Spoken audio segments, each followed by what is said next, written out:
All right, one last look at your traffic and weather for your ride in on this Monday morning from the Wetzel's Automotive Traffic Center. Happy to report, hey, currently no accidents right now. Maybe traffic's a little bit lighter because it's a holiday week, and hopefully it stays that way throughout the week.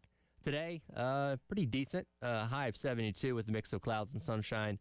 Tomorrow, cloudy and 75. Same forecast on Wednesday with the exception of a few showers, and then gets pretty cold once we get into Thursday on Thanksgiving with a high of 58. It's your traffic and weather from the Wetzel's Automotive Traffic Center here on The Game.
Nine o'clock on your Monday morning. Welcome in. It is the Extra Point. Tyler Head here in studio in Columbia. Jack Veltri on location en route. Not sure what way to describe it. On the way back from West Virginia. How are we doing today, Jack? I'm doing good, buddy. Always good talking with you. And yeah, I'm on my way back from West Virginia right now. I'm about 3 hours away from. I'm going to my parents' house for the night, but okay. And then I'll be back in Columbia tomorrow before traveling again tomorrow afternoon for Thanksgiving. But yeah, man, 3 hours away, and happy to be on here talking with you. So it'll give me something to do on this drive back. What time did you leave this morning? Because that's like what, 5.5 hour, 6 hour trip? So actually, it's only 4 to Fort Mill, so it's not that bad. So you add an extra hour on to get to Columbia, so it's only 5. It's a really smooth drive, to be honest, man. When I drove down here on Thursday, or I should say up here, it was really smooth. Like not much to worry about. Mostly just 77 the whole way through. But yeah, I left around 8 o'clock this morning. That's really funny, and like I love geography and distance and all that kind of stuff. In my mind, it doesn't compute that West Virginia could only be 4 hours away from South Carolina. Like, that doesn't make sense to me in my mind.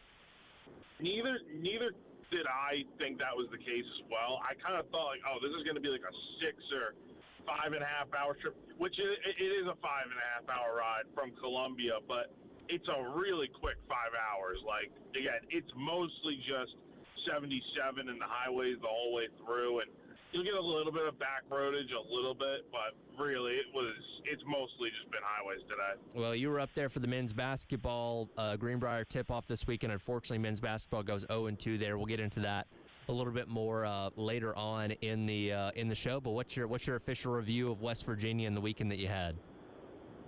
I had fun. It was a good time being out here. Here's the thing about West Virginia is there's not a ton out here, right? For reference and context, I went to an Applebee's right across the street from my hotel. I went there 3 times in 5 days because I'll tell you what, there's just nothing else nearby. And as my brother put it, because he went to Marshall in West Virginia for 2 years and went to Applebee's a lot, he said it's like the fanciest restaurant in this state, which, quite honestly, I have to agree with him. But, no, man, it was a good time out here. Look, South Carolina went 0-2. We'll talk more about that and what went wrong a little bit later, like you said. But, it was very unique that seeing a team play in a ballroom, right? With the ceilings were low.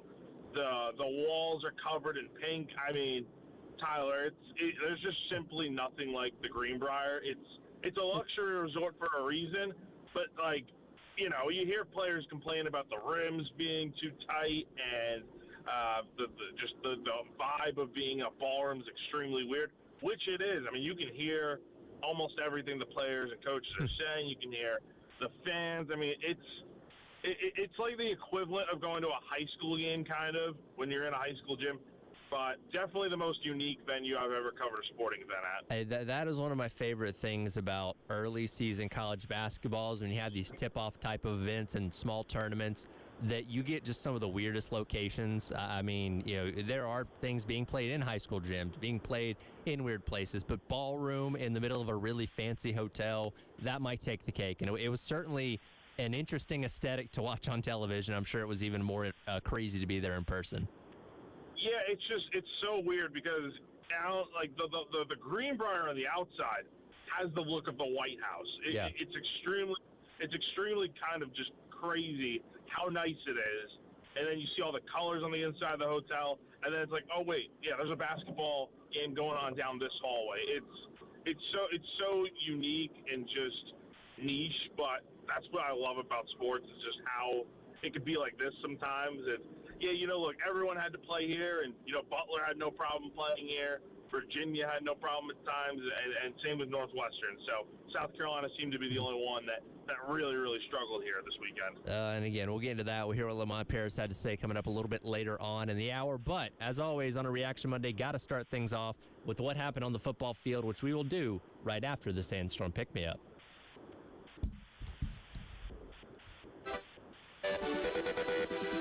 Time to get hyped. Here's your 9 a.m. Sandstorm, sponsored by George Sink Injury Lawyers. Just call all nines. Oh, it is time for your 9 a.m. Sandstorm Pick-Me-Up, brought to you by South Carolina's largest injury law firm, George Sink Injury Lawyers. If you've been hurt in the car or work, call George Sink now at 803-ALL-9s. And finally, for the first time since September the 29th, Jack, we get to come in here on a Monday morning and talk about a Gamecock football victory, 51-7 over Coastal Carolina. As we said going into the weekend, you just needed a palate cleanser. You had one of the most embarrassing losses the program's ever seen, one that got national attention that you were mocked relentlessly for the entire week. I didn't care if you were playing a middle school team this past weekend. You just needed to find a way to win. So at least for the moment, everybody could say, okay, well, at least you figured out how to win a game again. Yeah, they kind of exercised some demons, it felt like, with everything that's gone wrong over that 5-game losing streak that spans basically over 2 months since their last win. Like you said, Tyler, I mean, September 27th against Kentucky, way, way back was the last time they had won a game. And, you know, this is what they were supposed to do, though, right? I mean, they were supposed to beat Coastal Carolina in this type of fashion and played, you know, I think they played their best game of the year. It's just, you know, they were supposed to do this and took care of business on offense and defense. You'd like special teams to be a little bit better. A blocked punt for a touchdown is not ideal, and Shane Beamer was not really pleased with that after the game, talking to the media. But overall, did what you needed to do. Got some seniors in there, got some younger guys in there, scored a lot of points, got everyone going, and yeah, I mean, just an overall really good win for this team. Do we feel relief after this? Like, is there a sense of relief of beating Coastal as soundly as you did, or is it just, oh, well, that's what you were supposed to do? From my standpoint, just watching that game, I think it's just more so this is what you're supposed to do. It's not necessarily relief because the reality of the situation does not change, right? You're still in the midst of a bad season. You're not going to a bowl game. You failed to meet the expectations that you had coming into the season. So all of that is still hanging over like a dark cloud. But I think what South Carolina did was very good in this game, getting off to a fast start, looking good on offense, looking great on defense, and just, again, doing what they needed to do in this game. They did not mess around at all and just played a really good game of football. Coach Beamer, after the game, spoke about how proud he was of his team and how they performed on Saturday. Proud of our team. Thanks to our fans. We talked to our team all week about there was a question mark on the outside that people would wonder how is South Carolina going to respond and how South Carolina going to come back from the disappointment of last week and how South Carolina going to be motivated and all that stuff. And I knew our guys would respond the right way, and our fans responded the right way, from the Gamecock walk that was packed and energetic to the crowd out there today. Salute the troops. That was awesome. So thanks to them for the environment they created. The students, it's Thanksgiving break is starting. They were off. They were already off. They could And have still gone stayed. home. They could be sitting on their couch wherever they are. But so many of them were out there today, and that was awesome. And it's a great testament to what this university and this fan base is about. And then today I thought was a great example about what this football team is about and the culture in this program. This hasn't been an easy week. And this is a good team that we just beat. They had won four out of their last 5 games. They had scored 40 points or more, 4 straight games. They were playing some really good football, and really proud of our players and the way that they showed up today, competed, and dominated the football game. I mean, let's be real. We messed around with Old Dominion last year, and it was a dogfight to the fourth quarter from the same conference. Georgia State from the same conference in 2022 was a dogfight until the fourth quarter. So really proud of our guys for coming out and playing like they did from the first snap all the way to the end. I'll use your phrase from earlier, Jack. I think they finally exercised some Sunbelt demons for the first time in a while because, as you mentioned there, these are kind of teams that they've been known to struggle with, but they put them away pretty quickly there. Now, I will give credit to the fans, and Elijah and I were talking about it on the pregame show on Saturday. It just didn't feel like a game day early on. There was no traffic coming in. Even over Jay's Corner, we didn't talk to as many people as we usually do that were as excited and hyped about the game. But once we got in the stadium, I mean, it was fuller than I thought it was going to be. And look, when you start blowing a team out, people are going to leave early. So by the end of the game, it was probably about a third of the way full, if that. But the crowd that was there to start with, I will say, was better than I thought it was going to be.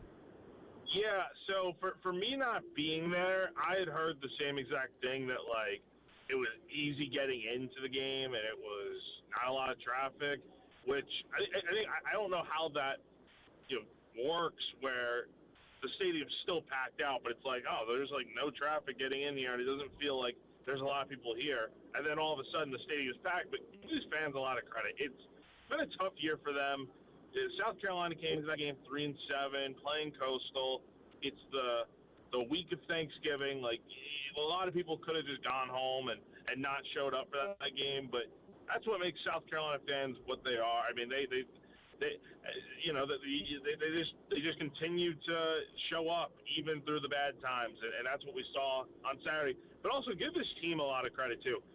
For all of the flack that Shane Beamer does catch, I think one thing you really can't discredit him for is just how he keeps his guys motivated to play. I think this was the toughest challenge for him of any of his seasons at South Carolina, was to keep these guys invested and feeling like, there is something to play for here, even though they're not going to a bowl game with 2 games left to go in the season. And they went out there, played a really good game against Coastal Carolina. Like, you would have thought that's a team that's like what they were last year, looking to go to the playoff and play for something bigger. And, of course, they're not this year, but right, they're going out there and playing their best game of the year. Well, my question to you listening, Firehouse Ups text line, also hit us up on the AAA Heating and Air phone lines. What does this win do for you? Are you able to enjoy it? Is it just meh? Like, how do you process the first win in 2 months against a Coastal team that was down the starting quarterback, didn't have great defense? Like, are you able to enjoy this win, or is it just kind of, okay, that's what you're supposed to do? I'm curious to know as we roll through this Reaction Monday, so let us know on the Firehouse Subs text line at 803-404-6100. We'll get into some of those things that did happen on Saturday, including a brother-to-brother connection to open the game for the Score on the first play. That's coming up next. It is the Extra Point. Tyler Head and Jack Veltri with you on your Reaction Monday here on the game.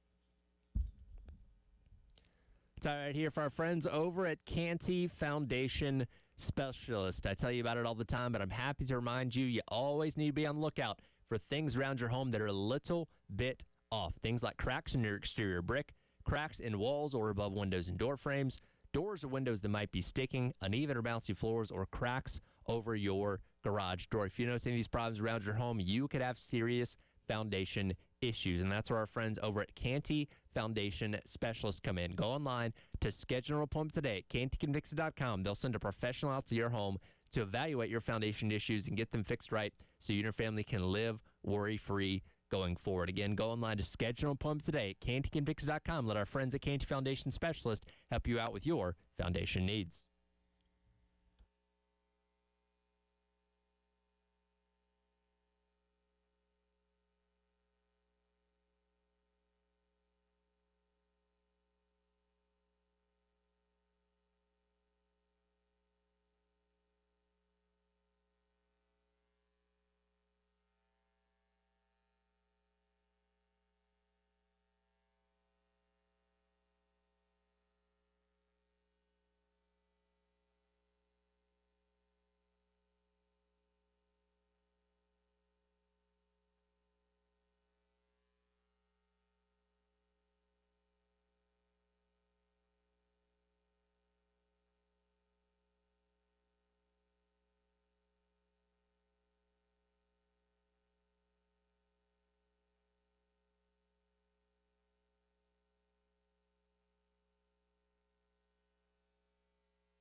Wide receiver screen to the left side. It's Sellers. He's got an opening in the 30, 35, 40. And James with a cutback in the 50. Trying to keep his his feet at the 35, 30, trying to outrun him. Gonna get a block from Juwan Howell. He got it. Touchdown, Carolina. Touchdown, Jaden Sellers. 75 yards. Tommy called it right. Brother to brother gives you 6 points, and that's how you open it up against a team you are supposed to beat. Welcome back in. It is the Extra Point. Tyler Head here with you in Columbia. Jack Velcher on the road back from West Virginia, and that is indeed how the game started on Saturday afternoon for South Carolina. First play of the game, Jaden Sellers takes it 75 yards off the screen to open the game up 7-0, and it took 11 games, but we finally got the Sellers to Sellers touchdown connection that I think we've all been waiting for. What a nice way to open that game. And before I even mention Jaden, I got to give a lot of credit to the other guys on that play there, because the blocking was tremendous. I think that's the best blocking I've ever seen by South Carolina wide receivers in the Shane Beamer era. And we know we've heard Beamer talk about before how the perimeter blocking needs to be better. We've heard it over the last few years. That was about as good as it gets right there. Everybody picking up their blocks, Jared Brown laying out a defender.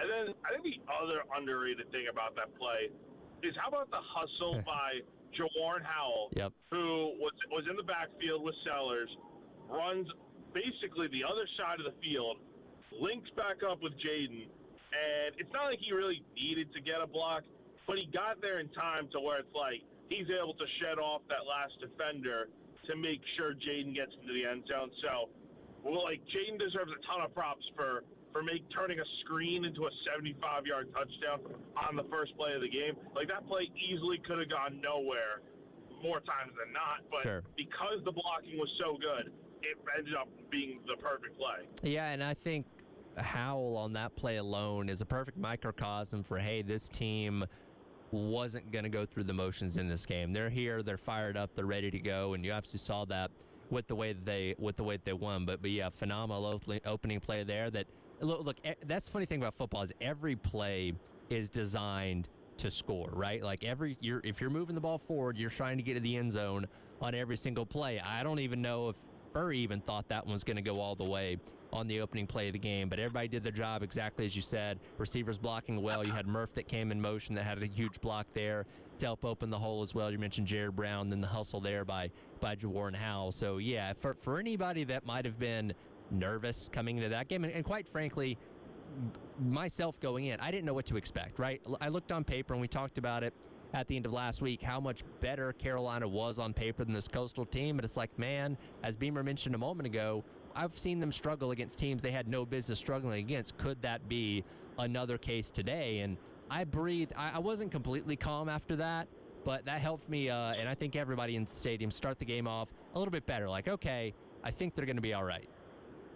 Yeah, that was totally, I think, the feeling that, okay, you got the first play out of the way for a touchdown. Now go out here, you can kind of play the way you're supposed to and take care of business. And that's exactly what they did. That first quarter was so good from this offense. 20 points at the end of the first quarter, 201 yards of offense, and it only got better from there for that unit. Did you have a moment where you're like, okay, I think they finally had this one in the bag? I would say probably after the first quarter. I mean, when you're doing that much offensively and you still have 3 quarters left to play, it's like, all right, how good can this thing get? And then by halftime, you have 419 yards of offense, and you're up by, 37-0. It's like, all right, they're fine. I know everyone's probably worried about the second half and getting, PTSD to what happened last week against Texas A&M, where you're up by 27 at the break, and you're thinking this is over, and then, bam, you go out there and lose. But give South Carolina a lot of credit. They put this game away early and never really let Coastal back in it. Yeah, and funny enough, because being up 27 is when things turned last week against A&M. It was when they finally got up 27-0 on Saturday that I'm like, okay, I don't see any way that Coastal comes back and wins this one, because for me, even off the Jaden Sellers opening touchdown, that's still within that realm of scripted plays. So the script carried over through those first couple drives that I felt like. And I'm like, okay, once we get outside of the script, how does this offense look? And by the first possession of the third quarter, when he found Donovan Murphy there in the back of the end zone, I'm like, okay, now they're just kind of in the flow of the game. Things are going well. Defense is getting stops. Coastal can't move the ball at all. I'm like, all right, this should be a pretty easy Saturday from here on out. No, you're right. And I think the best sequence of that game actually did come in the third quarter when they're up by so much. And South Carolina still had its starters in to begin the second half, which I thought that maybe Beamer would have rested his starters for the second half, considering they were up 37-0. But it's like, no, keep them out there. Let them go out here and kind of finish this game off. Make sure that Coastal does not get back into this game. And Coastal had a good drive going to begin the second half. I think it ended up being like a 15-play drive that got down inside the 20. But South Carolina was able to bear down and get the stop, turnover on downs. Really nice PBU by Jalen Kilgore on 4th and 4. And then going the other way on the ensuing offensive drive for South Carolina. A really nice, I can't remember the exact, I want to say it was like a 13-play drive over like 83 yards or something. And it looked like the drive was going to stall out because I think Lenoris had missed Jared Brown on a pass to the end zone. And then on 4th and 8, you get the pass to Howell, who picks up 16 yards and nearly scored a touchdown. I mean, South Carolina did a lot of good things in this game, but I do think two of the better sequences were getting the turnover on downs on the first drive when Coastal got the ball, and then going down there and responding with a touchdown the other end. Well, and they did exactly what one of our keys to the game was on Friday, is you put them away early, right? And as we've seen, again, talking about Old Dominion and Georgia State and all these other teams that they've struggled against in years past, Jacksonville State, when you don't put the game out of reach against an opponent like that, that instills more confidence in them because, yeah, if this thing was 10-7 at halftime, then Coastal's going into the locker room saying, hey, we got a chance to beat these guys. Let's lock in and let's get this done. As opposed to when you're down 37-0 at halftime, it's kind of like, okay, this one's out of reach. Carolina can kind of comfortably cruise to a victory at that point. So that was key. Again, I mean, and you did end up pulling your starters, so who knows what the fourth quarter could have looked like if all those guys played the entire way through. But another key, because you didn't even do this against a team like South Carolina State, you played a full 4 quarters of football, which is something, again, does it change the perception of this season? Does it change the perception of this team? No, but you did that finally at some point this year, and that is, at least in the day and reacting to it today, something you can feel good about. And the big thing, Tyler, the offense looked so much better. I mean, almost 600 yards of offense and 50-plus points. I mean, Mike Furry is shattering anything that Mike Shula did in his time as OC at South Carolina. Like, go back to the SC State game. I don't know how much yardage they had in that one, but I know it probably wasn't even half of what they did in this game against Coastal Carolina. Just a really nice performance from this offense because in that SC State game, you had to rely on special teams. You needed 2 Bakari Swain punt return touchdowns. You needed the defense to score a touchdown. But this time, it was all offense to win this game. And then that kind of helped the defense to where it's like, all right, the defense basically pitched a shutout on there in the entire game. Yeah, for reference, in the SC State game, they gave up 270 yards. SC State actually outgained South Carolina 270 to 253. And that's my thing is people, coming away from this weekend's game reacting saying, hey, wait a minute, it's just Coastal. Well, yeah, but you even struggled against teams, and shout out to SC State for winning the MEAC championship this past weekend against Delaware State. You struggled against them, a team you had no business struggling against until, again, the game got busted wide open by the Bakari Swain punt return touchdowns there. So, yeah, I can say compared to what Shula was doing, having almost 600 yards of offense and 51 points against Coastal is something significant within the context of this season. It makes you start to think, like, could Mike Furry get this job? I know, it's Coastal. I know, A&M. But, like, he's done a very good job so far. I wanna play what Coach Beamer has to say about his grading of Furry's offense from Saturday, and we'll discuss that conversation a little bit more on the other side as the Extra Point rolls along. Tyler Head and Jack Beltry. Quick reminder, today from 3 until 6, it is our Beat Clemson, Beat Hunger campaign. We're going to be broadcasting live. Jay and Terry are from JT's Kia on Greystone Boulevard. They encourage you to bring non-perishable food items to help beat hunger this holiday season. Again, that is from 3 until 6 today at JT's Kia on Greystone Boulevard as part of Beat Clemson and Beat Hunger. It is the Extra Point. Tyler Head and Jack Beltry along with you on this Reaction Monday here on The Game.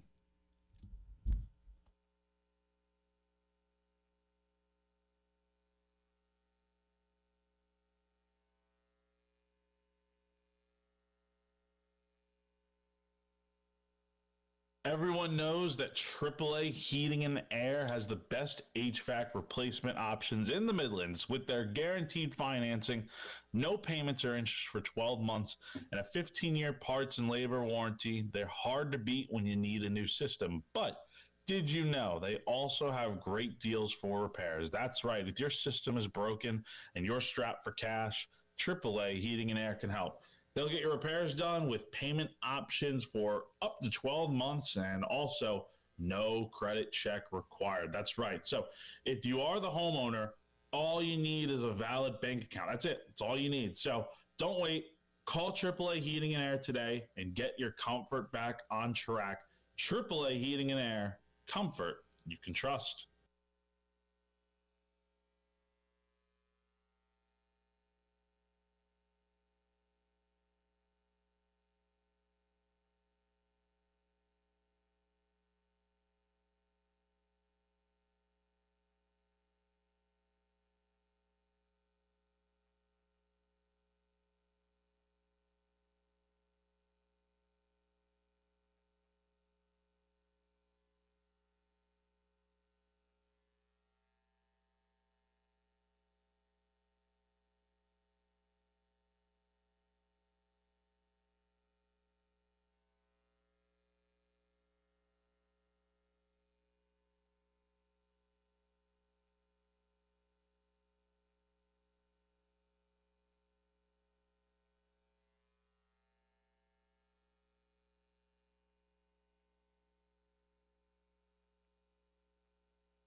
with Brady Hunt again, who wipes his hands off on his towel. And under center, and Brady Hunt pushes. And no signal as of yet. Boy, I saw half his body in the end zone. Just gave my signal there. I thought he was way in Touchdown, there. Carolina. Yeah. Touchdown, Brady Hunt. Second rushing touchdown on the night. Welcome back in. It is the Extra Points. Outerhead and Jack Beltry along with you here on your Reaction Monday. That was the call on South Carolina's penultimate touchdown of the game that came after the 13-play, 83-yard drive there in the third quarter that ended with the second Brady Hunt tush-push touchdown there from the 1-yard line. You know, it's funny, Jack. Throughout the struggles of the offense this year, especially in the, goal-to-go situations, the 4th-and-1 situations, we've all, to some degree, posed the question of, hey, why don't they just tush-push with Lenora Sellers? Well, that's apparently been in the playbook, just being run with 87 instead of 16, apparently. Yeah, I don't know why it's taken this long for South Carolina to utilize the tush-push. There have been a lot of times you can go back throughout the season where it's like, okay, I think you could have used a tush-push here. I think you could have used a tush-push there. Not saying you need to put Lenoris under.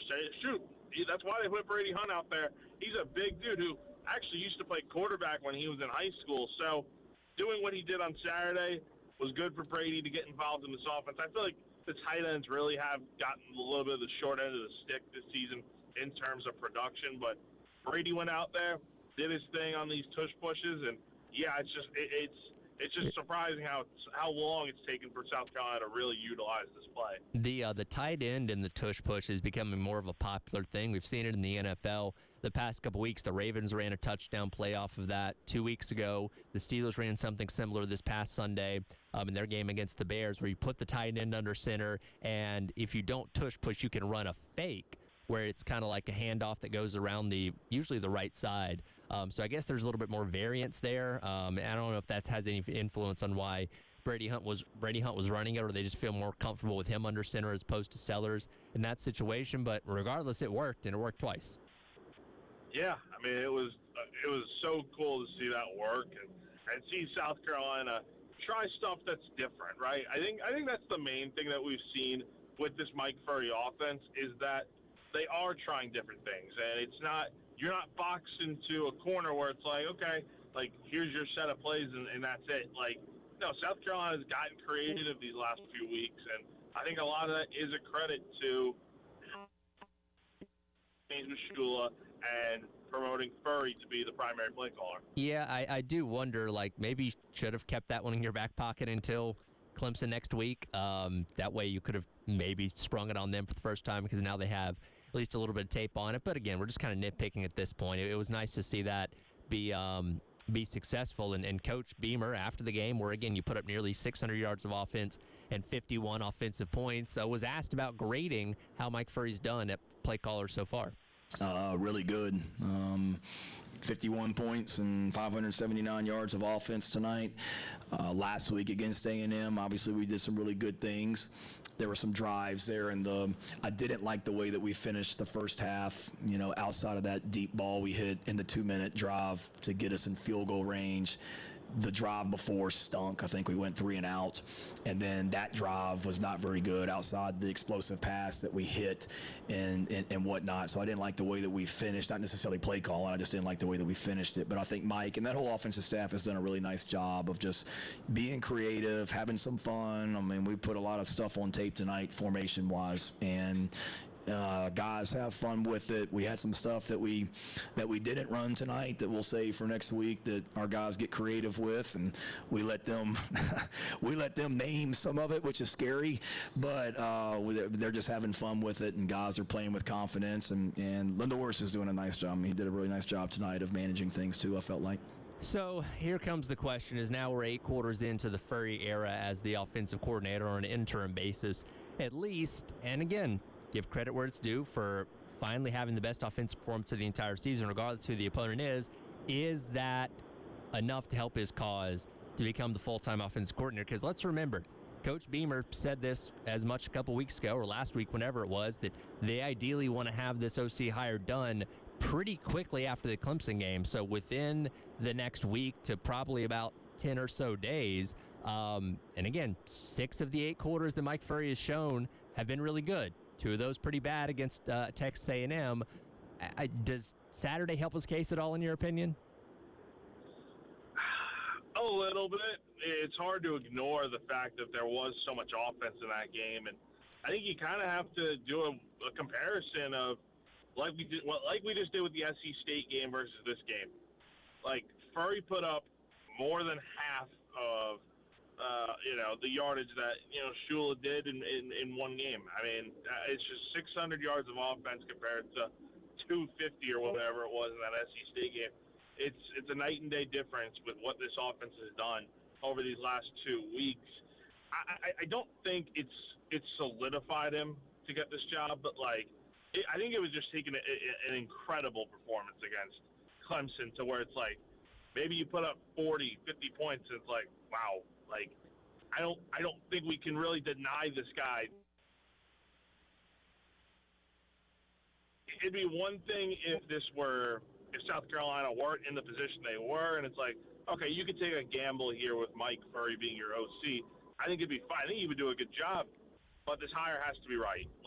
There's so much at risk to where it's like, if Shane doesn't get this hire right, it may cost him his job. So I still think South Carolina is going to go outside the building on this one, but I really like what Furrey's done. It's hard to deny that being true. Yeah, and remember, you can still have Furrey on staff as your wide receivers coach again next year, and he's done a really good job with these wide receivers who saw on display, especially with the young guys, performing on Saturday. And you're right as well, where last year you made the hire that made a lot of sense by promoting Shula to being your full-time offensive play caller, because he was already in the system. He'd been working with Sellers, and nobody, I think, had any qualms about it when that decision was made. Obviously, it didn't end up working out, but as good as things feel right now with what Furrey's showing you, like you said, I just don't think, with how much is going to be on the line next year for just Beamer specifically, I don't know if you can go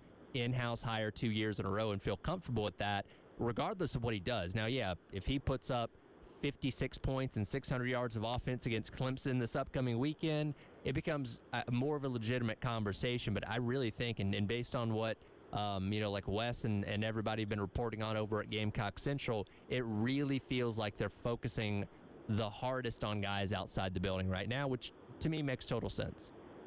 Yeah, as they should. I'm glad to see that's where their heads are at in terms of how they want to go about making this hire, because the last thing they need to do right now is take the easy way and play it safe with Mike Furrey. The thing is, though, if he does have a really good performance against Clemson, it wouldn't shock me if they had a really good game against Clemson and then Beamer just promotes Furrey. That wouldn't shock me at all, just because we saw the same exact thing last year with Shula. But it's just is that really the way this should go? Because right now you really aren't running that much different of an offense. You're still calling a lot of the plays that you had in the Shula playbook. The playbook has not changed all too much. You've added new wrinkles to it and whatnot, and some trick plays, but I wonder what a Furrey offense would look like with a new playbook next year and what that could do. I'd love to see it. I'd love to see what he could do as a full-time OC. However, I just think you really cannot put all your chips in that basket of let's have Mike Furrey be your full-time play caller. Not when you are talking about aspirations of getting back to the college football playoff next year. I just think you've really got to go outside the box on this one and see what else is out there. Well, and I think you also have to look at the aspect of the quarterback development piece too, which is a very important part of this hiring process, because you're either A, going to have Sellers coming back next year, and he's obviously going to have to undo some of the things that Shula had done to him, or B, you could be dealing with a first-time ever starting quarterback in a Cutter Woods, Aaron Nolan, or maybe you go get somebody out of the transfer portal. Regardless, the offense coordinator is going to need to be able to develop quarterback talent, and as a wide receiver by trade, I don't know how much of that MO is within Furrey's abilities as an OC. You know what I mean? Yeah, and the good thing about him is that he's also the pass game coordinator, so he's very much involved in this offense, even as the receivers coach. But, yeah, I definitely think keep Furrey on staff, Give him a raise if you need to, because he's done a really good job with this offense. But you got to go out here and go get someone else, I think, right now. But I'd love to be proven wrong. I'd love to see Mike Furry get this job if they feel really good about what he's doing with this offense. Again, we'll get that hire probably within the next week or so, and obviously react to it when we get it. We'll get some of your thoughts on the Firehouse Subs text line coming up next to wrap up hour number 1 of the Extra Point on your Reaction Monday. Tyler Head and Jack Beltry here on The Game.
Like Coastal had 12 men on the field. That's why they call the timeout. It will be Bradley Dunn edging for the goal line. Touchdown, Carolina.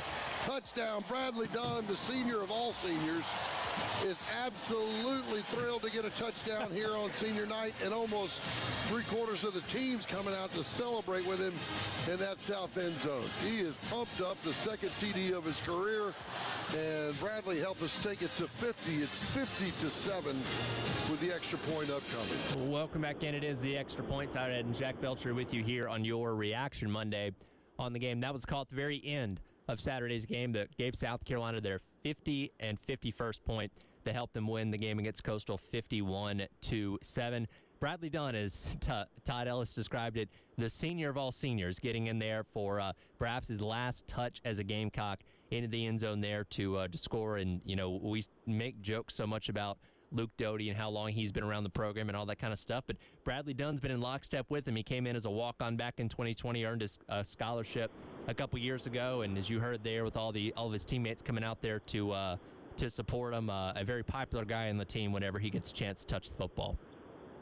Yeah, one of the few remaining guys left from Will Muschamp's tenure at South Carolina. Like, I think we're finally getting to the point where next season there probably won't be any guys left from that 2020 team, the last year of Muschamp before he got fired. But, yeah, look, Bradley's been here since the beginning. He walk on, like you said.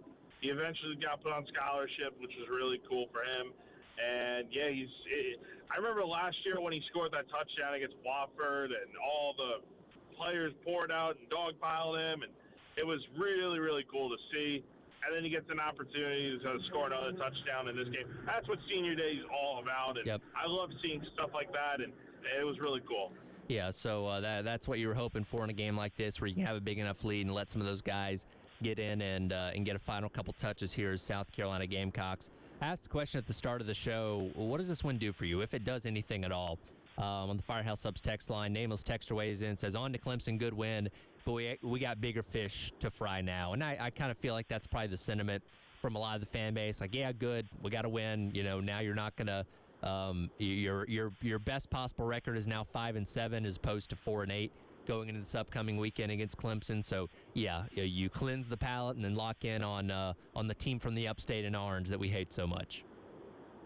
Yeah, it's going to be a big game this weekend. That the stakes are not anywhere near as high as they were last year, where South Carolina and Clemson both ranked, top 15 matchup, playing for a potential chance to go to the college football playoff. I mean, the stakes were as high as ever, and it ended up being, I think, the best game in the rivalry's history, and an all-time classic 17-14 win for the Gamecocks at Death Valley.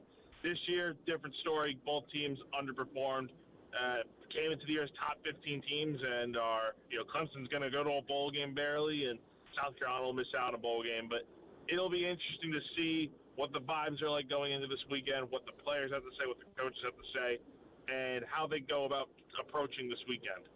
Another texter, Cliff, said, Jack hit on it, and I think this is one of Beamer's best coaching jobs because of what happened last week and all the negative energy that was nationwide. He got his team ready to play, and I'm most impressed with the defense getting a shutout because defense is so much you want to have to. I think it got some mistyping there at the end, but I get the point there. And yes, I believe, if I'm remembering correctly, I went back and looked, this is the first defensive shutout because the 7 points that Coastal scored were via the blocked punt. I believe since Beamer's opening game against Eastern Illinois back in 2021. Can you recall any other defensive shutout? You're right. So I went and looked back at that when they were getting closer to the shutout the other day. It was 2021, September 4th, that game against Eastern Illinois, 46-0 win. So while South Carolina didn't get the shutout in this game, Coastal did score on a blocked punt, which really good play there by the Chanticleers at the end of the game. The defense got that donut that we heard Debo Williams talking about so much last year, where they're trying to put up donuts and just never could.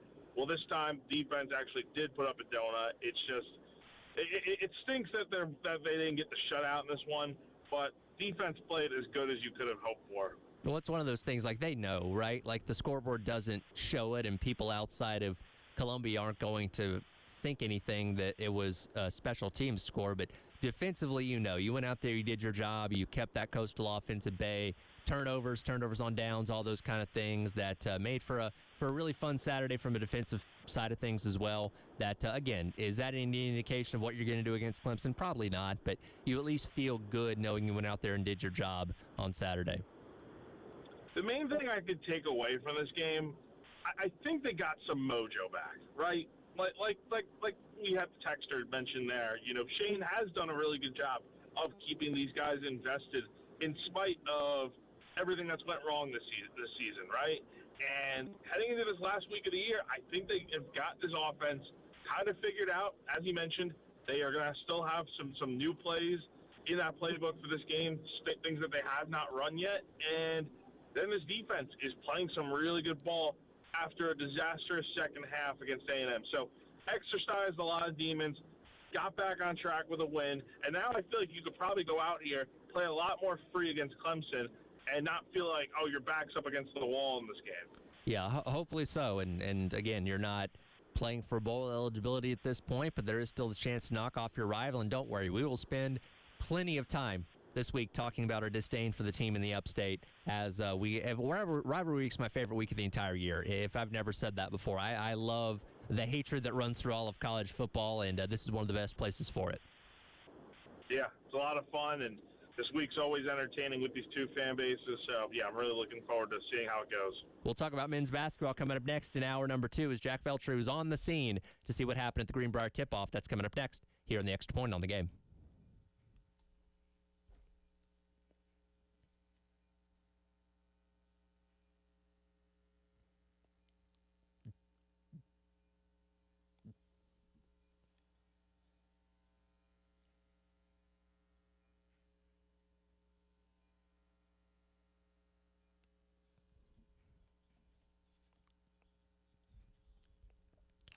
Tyred here, telling you about our friends, as always, over at Twin Peaks. The holiday season has officially arrived, and the season of giving starts with getting. Starting today, Twin Peaks is launching their holiday bonus card event where you can buy a gift card for someone on your list, and they'll hook you up with a bonus card just for you, because giving feels great, but getting rewarded for it feels even better. Share the gift of crave-worthy food, ice-cold 29-degree draft beers, and good times over at Twin Peaks. Bonus cards are redeemable January 1st through the 31st, 2026 at participating locations. This also kicks off their week of their Black Friday costume parties today through Wednesday, as well as on Black Friday. You can come hang out with Twin Peaks girls as they're throwing a great costume party to help you enjoy the week. So you can snag the shopping deals, slide over for ice-cold drinks, great vibes, and a little holiday fun. Kick off the season with style at Twin Peaks Eats, Drinks, and Scenic Views.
All right, welcome back in. Hour number 2. It is the Extra Point. Tyler Head and Jack Veltri along with you here on your Reaction Monday. Tyler Head here in studio. Jack Veltri on his way back from West Virginia after the Greenbrier tip-off that South Carolina men's basketball is involved in, and we'll get to them in just a second. But, Jack, I guess I haven't asked the most important question of the morning after the Coastal win on Saturday. Do we get, like, a custody of Mike Uva back now that Carolina's won this game? Here's the thing. So, South Carolina has not had a good season, and a lot of that, in my opinion, in theory, does have to do with when Mike Uva left Gamecock Central. Like, I love the guy, but South Carolina was 2-0, ranked as high as number 10 in the country when Mike was still on the beat here at South Carolina. Then he flees for Coastal Carolina, and South Carolina was 1-7 over the next 8 games until he was in the building again on Saturday. South Carolina won that game, and I guess you can now look at it like when Mike's in the building. Although he's been to other games this season.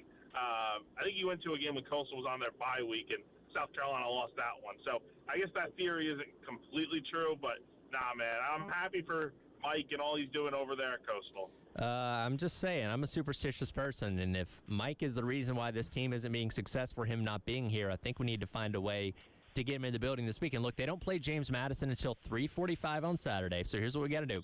We get Mike up here.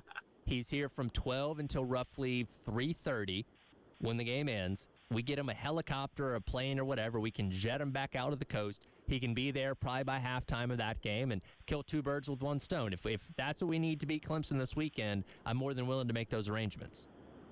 Yeah, I think you got to give him Shane's private jet and bringing him on out there. Yeah, speaking of superstitions, by the way, as we transition into basketball, my eyes couldn't believe what they were seeing yesterday. Lamont Paris was not wearing his quarter zip. Is that why they lost, Jack? I thought it was going to be why they won, quite honestly. I thought, okay, they talked about making changes with their physicality, and that was much better in this game against Northwestern. But, yeah, I was not expecting to see LP come out there in a black Gamecock polo, which was definitely jarring to the eye, seeing those arms he's got there.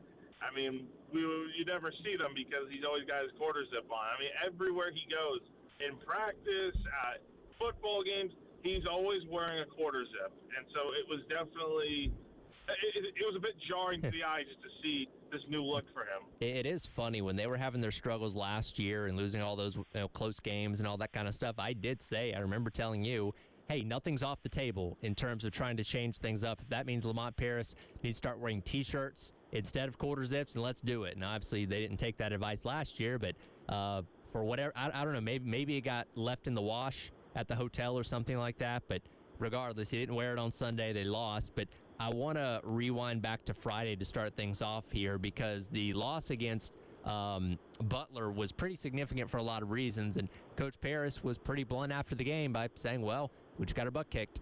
I think they kicked our rear ends physically,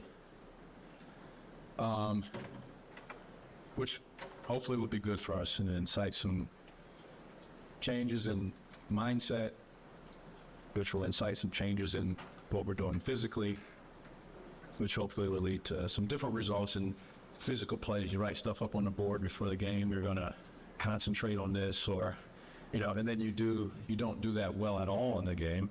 So what's in worries? What's in a phrase that I write on a board, or what's in an inspirational pregame speech to come out and just not compete physically? And so thought that was really the game. I mean, we didn't play great as far as shooting. The numbers would suggest that. Probably one of our worst offensive performances. Not taking any credit away from them, but also had some shots, especially in the second half, that guys can make and generally have made. But holy smokes, man, you're just not going to win many games. Maybe it's a lesson we need to learn right now. You're not going to win many games if, from a competitive standpoint, you don't have it within you to ratchet things up when that's caution. And look, we knew, Jack, going into this weekend, we're going to learn a lot of things about South Carolina, given the fact that they were stepping up their competition level, playing Butler and Northwestern, two teams ranked well within the top 100 in KenPom, and I think maybe Southern Miss at like 250 was your best opponent prior to that. But what we saw on Friday specifically was concerning because Carolina, as Lamont Paris said there, did get pushed around a lot by the basket as they were just not physical enough to match what Butler was doing. Yeah, you're right about that. They got out-rebounded 48 to 29 in that game, so you almost get 50 rebounds, which is inexcusable. But I will give them credit. They made the adjustment, looked a lot better from a rebounding standpoint against Northwestern. Won that rebound battle, I think by like 5 in that game last night. And did it make a big difference? Not necessarily, because I think the bigger issue from the weekend, this is probably my main takeaway, is that South Carolina is close. Let's not act like this is a terrible team that is off the rails right now. They lost 2 games to 2 quality opponents. They lost by 7 to Butler, and then lost by 2 points to Northwestern. Like, these are both teams that I think are very, very good and could be in the NCAA tournament this year. My thing is, South Carolina's got to shoot better.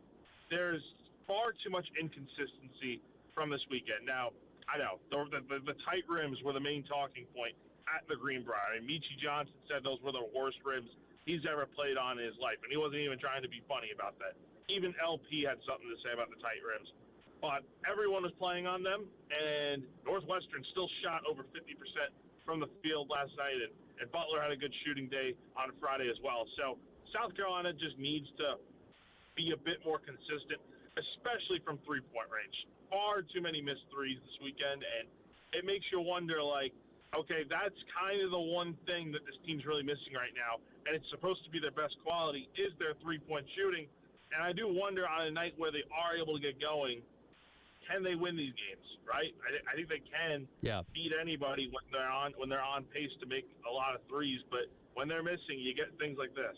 Yeah, so this is the third straight game, talking about Northwestern on Sunday, the third straight game that Carolina was under 30% from the three-point range. And again, like you said, that was kind of their bread and butter in their first couple of games. And we knew that they weren't going to shoot at that high of a clip consistently every single game, but that is something does seem to be one of the keys of this offense, that when it's not there, it's not there, and when it's there, it's there, and you're going to have to kind of live with that reality, it seems like, for a lot of this season. But like you said, you do have to give them credit for, despite where things went wrong, they made it a game on Friday, they made it a game on Sunday, and Meechie Johnson had an incredible sequence of about 60 seconds there where he quickly put up 7 points and got South Carolina right back in it. So this team is scrappy. They will fight to the very end. I just wonder how much some of these deficiencies will show up when conference play begins here in a little over a month. And it's kind of the same story as last year, where this team had a lot of fight in it, had some bad losses throughout the season last year, don't get me wrong, but games against Florida, Auburn, there were a bunch of close games mixed in there where it's like South Carolina's giving these teams their best shot. It's just they're not prevailing in the end. I kind of hope that's not the same path that this team is heading down this year, because it's a completely different team. But I really do feel like if they had hit a few more threes in this game, in these 2 games, they're probably walking away 2-0. I mean, Butler looked good, don't get me wrong, but I think South Carolina could have beaten them. I feel the same way about Northwestern. I think that was a much better matchup for South Carolina, as proven evidence by the defense and the rebounding. That's the thing. South Carolina's just got to play a full 40 minutes of basketball to win, because they didn't look great yesterday. They kind of went through the motions for about 36 minutes of that game. But when it became crunch time, when they were down by 12 points, when it looked like everything was over, like all hope was lost, like you said, Meechie turned it on. The whole team turned it on. Played a lot better, just came up short in the end. So you got to find a way to play better from start to finish.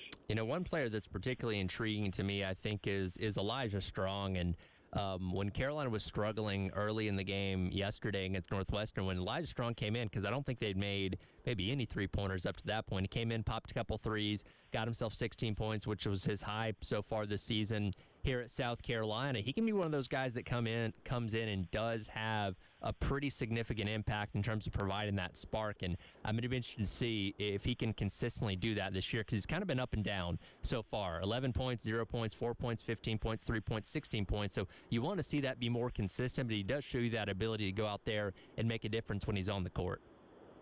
He could be a really good player for this team. I like what he does from an offensive standpoint. I think he's got probably the best fadeaway jumper on this team, especially from that mid-range. He's hit so many of those shots this season, and he even got it going from three-point range yesterday. Hit 3 threes in that game. But the one deficiency with him is not just the inconsistency, Tyler. It's the defense. And we've known the defense has been an issue for him this season. And then on that last play there that Northwestern took the lead on, he gives up the go-ahead bucket on that layup. And, I mean, look, he's going up against a really big player there for Northwestern. But, I mean, look, he's your weak link defensively. And in that sequence, it's kind of fair to ask why wouldn't LP put in, like, Isindoko or Jordan Butler just to get the right matchup in there, knowing that Strong hasn't been great defensively this year. But, I mean, what he's done offensively has been nice, and he definitely helped you stay in that game yesterday. Well, the team's back in action coming up on Friday, taking on Charleston Southern. They get another tough test coming up next week in the SEC-ACC Challenge coming up on Tuesday, taking on Virginia Tech. And, again, we're still learning more about this team as we navigate through the non-conference, and hopefully they get things figured out and squared away before conference play begins at the start of the 2026 calendar year. We'll dive into what happened around the world of college football this past weekend, starting off with the SEC, coming up next as the Extra Point rolls along. Tyler Head and Jack Veltri with you here on this Reaction Monday on The Game.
to play this game at a high level and you want to be successful and somebody that has value, then, man, you're laying on the line at 70, 75, 80%.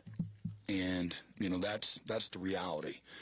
And so we can't have a bunch of race cars around here, Lamborghinis, that everything's got to be just right and have the premium fuel and the lug nuts and all those got to be just right. This is football. And I just have a great appreciation for our team that share that, vision and philosophy. Welcome back in. It is the Extra Points Hour. Head Jack Belcher with you on your reaction Monday here on the game. That the voice of Oklahoma head coach Brent Venables after his team picks up the 17-6 win over Missouri on Saturday to improve to 9-2 on the year. Jack, it's really funny. We were looking at Oklahoma this year, going into the year, as a team that was absolutely on, or Brent Venables specifically was absolutely on the hot seat, considering the fact that 2 out of his last 3 seasons had been largely disappointing at Oklahoma there. But, man, they've reeled off 3 straight wins after that loss to Ole Miss. And if they beat LSU this upcoming weekend, they're in the college football playoff. No ifs, ands, or buts about it. It's kind of crazy to see the turnaround that they've had from the team they were last year to coming into the season.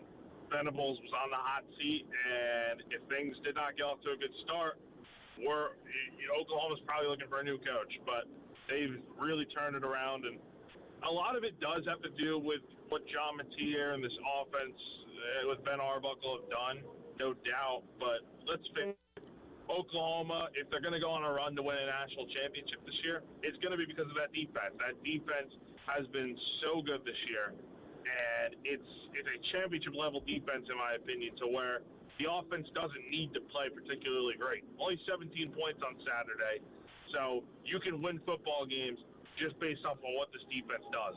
Yeah, and it's very clear that John Mateer post-hand surgery is not the same as John Mateer pre-hand surgery. And we saw when they were here against Carolina, their offense wasn't like wow dazzling, but that defense was just so smothering and dominant. Carolina couldn't do anything, and that's exactly what happened again on Saturday.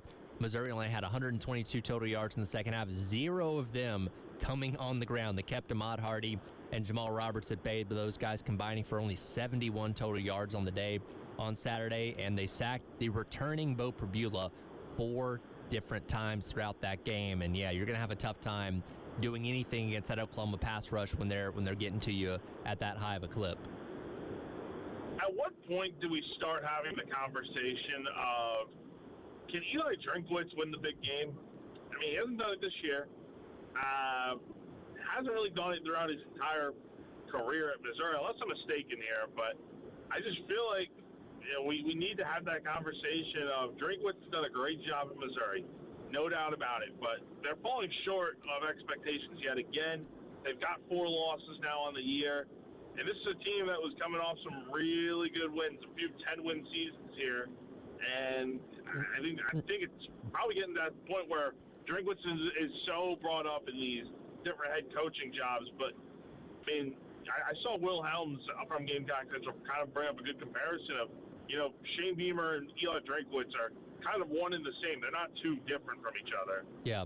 No, that's a fair question. And I guess the question is can he win the big game at Missouri, or would it take going to somewhere like Florida to finally be able to get over that hump? And look, the fans of Missouri, they seem to love him, right? He had multiple 10-win seasons in a row. That's going to come to an end this year because their best potential record at this point is 8-4, 9-4 when you count in a bowl game. But still, a good season, all things considered, especially when you talk about quarterback injuries there at Missouri. Now the question becomes of, does he want to stay and keep building there, or does he want to go and take a bigger, high-profile job? And that's going to be something interesting to see in these next couple weeks once the season ends. Yeah, I just wonder how much different it would be, right, if he does go to, like, a Florida, or I don't think LSU would hire him, but, like, a bigger school, how does that look? Does he actually get over the hump, or is this kind of just who he is? Well, that's something we'll find out if he does get another job elsewhere. So, again, Oklahoma keeping their playoff hopes alive, and all they got to do is take care of LSU this weekend to potentially punch their ticket. One team that's on the outside looking in that needs all the style points they can is Vanderbilt, sitting at 14th right now in the latest college football playoff poll, and they took Kentucky to the woodshed on Saturday. Diego Pavia setting a school record with 484 passing yards, 5 touchdowns, added another one on the ground, so 6 total on the day. Accounted for over 500 yards of offense just by himself. Not only is Vanderbilt trying to get themselves in the playoff with style points, also making a push for Pavia to win the Heisman Trophy. And as crazy as that may sound, if you consider Fernando Mendoza to be the leading candidate for the Heisman Trophy right now, Diego Pavia's numbers are almost exactly comparable to his. I think he's got to get more consideration, quite honestly. I think he deserves a chance to go to New York and be one of the Heisman finalists. I can't believe we're saying that about Vanderbilt. But this is a different Vandy team. They're legit. They're real. And they're going to have a real tough challenge this weekend. Going to Knoxville, taking on a Tennessee team that, much like Vanderbilt taking Kentucky to the woodshed, Tennessee finally won in the swamp and took Florida to the woodshed. So I know Tennessee is out of the playoff picture, but when you look at Vanderbilt and going on the road to Rocky Top and what that game is going to be like, I mean, it's going to be a top 25 matchup, really big game with a lot of implications. If Vandy can find a way to win that game, I feel like they've got the resume to go out here and potentially be one of those final teams in the playoff. Well, and that's the thing. That rivalry probably has more juice this year than maybe perhaps it's had in our entire lifetimes, considering how good Vanderbilt is, and now Tennessee trying to play spoiler to them. Like, that's actually, I can't tell you any other time in my life where I've said, yeah, I can't wait to watch Tennessee and Vanderbilt play, but this weekend's one of those times. Oh, it's going to be a great game this weekend, especially with how well those two teams are playing right now, coming off a big win. So, and yeah, Pavia's got a real chance to, if he has a good game on Saturday in Knoxville, has a real good chance to kind of solidify himself in this Heisman race. So just for reference, again, I think most people would say like Fernando Mendoza is probably the leading candidate for Heisman as of right now. Fernando Mendoza's numbers on the season, he's thrown for 2,600 yards, 30 touchdowns, 5 picks, has run for 216 and 5 touchdowns on the ground. Diego Pavia on the season has thrown for 2,900 yards, 26 touchdowns, 6 interceptions, 661 yards on the ground, and 8 total touchdowns. And I would say, as important as Fernando Mendoza is to Indiana, I think Diego Pavia is more important to what Vanderbilt's success is than what Fernando Mendoza is to Indiana's. Let's just say this. Diego Pavia has changed the entire culture of Vanderbilt football within a 2-year span. Mendoza, great quarterback, but let's keep in mind, Indiana was very good last year without him, right? He was at Cal last year doing his thing there. He came along this year and is added to what Cignetti has done. When you think of Vandy football, you think of Diego Pavia and all the things that he's done there to change that program around. So when you look at it that way and look at the numbers alone, I mean, this guy has a real legit shot to go out there and win the Heisman. Something that I think not a lot of people are ready to take seriously, but it's time to do so. Well, he wasn't the only SEC quarterback to account for 6 touchdowns on Saturday. Arch Manning, 6 total touchdowns, 4 through the air, 2 on the ground as Texas takes care of Arkansas 52-37. He's the first ever Texas quarterback to account for 6 touchdowns in a game, if I saw the stat correctly over the weekend while watching this game. And like Texas, and there's a reason they went out there and scored 52 points. They needed style points, right? This is a team that is trying their hardest to put themselves in position, if they beat A&M this weekend, to vault back into the playoff conversation, even though they'd only be 9-3, and having a win with a lot of points against Arkansas, though they gave up 37, may help their case. We'll see what the committee says tomorrow. I'm still not ready to rule out Texas. Let's see what happens this weekend. You're taking on Texas A&M. They're probably going to be number 3 in the college football playoff rankings. I wonder where Texas will be, because they're probably going to need some help around the country too. But getting a win over A&M this weekend could be what potentially makes the committee really consider them, because, again, they didn't have to play Ohio State at the beginning of the year. They lost by a touchdown. They could have scheduled the random school in Texas and gotten a win, and they'd be, sitting at 9 wins right now with 2 losses. And, I mean, they have a legit chance to make the playoff. But right now, they got to go out here and beat A&M this weekend and help some more chaos happens around them. The rest of the SEC, no real surprises. It was Cupcake Saturday. A&M beats Stanford 48-0. Georgia beats Charlotte 35-3. Alabama handles Eastern Illinois 56-10. Auburn beats Mercer. Now that game was tight in the second quarter. I did tune into it for a little bit. They end up pulling away from Mercer 62-17, and LSU does narrowly escape Western Kentucky 13-10. Western Kentucky scored a late touchdown there to draw it within one score, but LSU still able to hold on for the win there. Is for the most part this weekend kind of a meh weekend overall in the conference. Yeah, nothing too crazy to rave about. The LSU game was far too close in my opinion, but yeah, I'm ready for this weekend though. This weekend will definitely make up for anything we lacked this past weekend. Oh, it's definitely going to be fun. There were other important games going on around college football outside of the SEC bubble. We'll dive into some of those coming up next as the Extra Point rolls along. Tyler Head and Jack Beltry on your Reaction Monday here on The Game.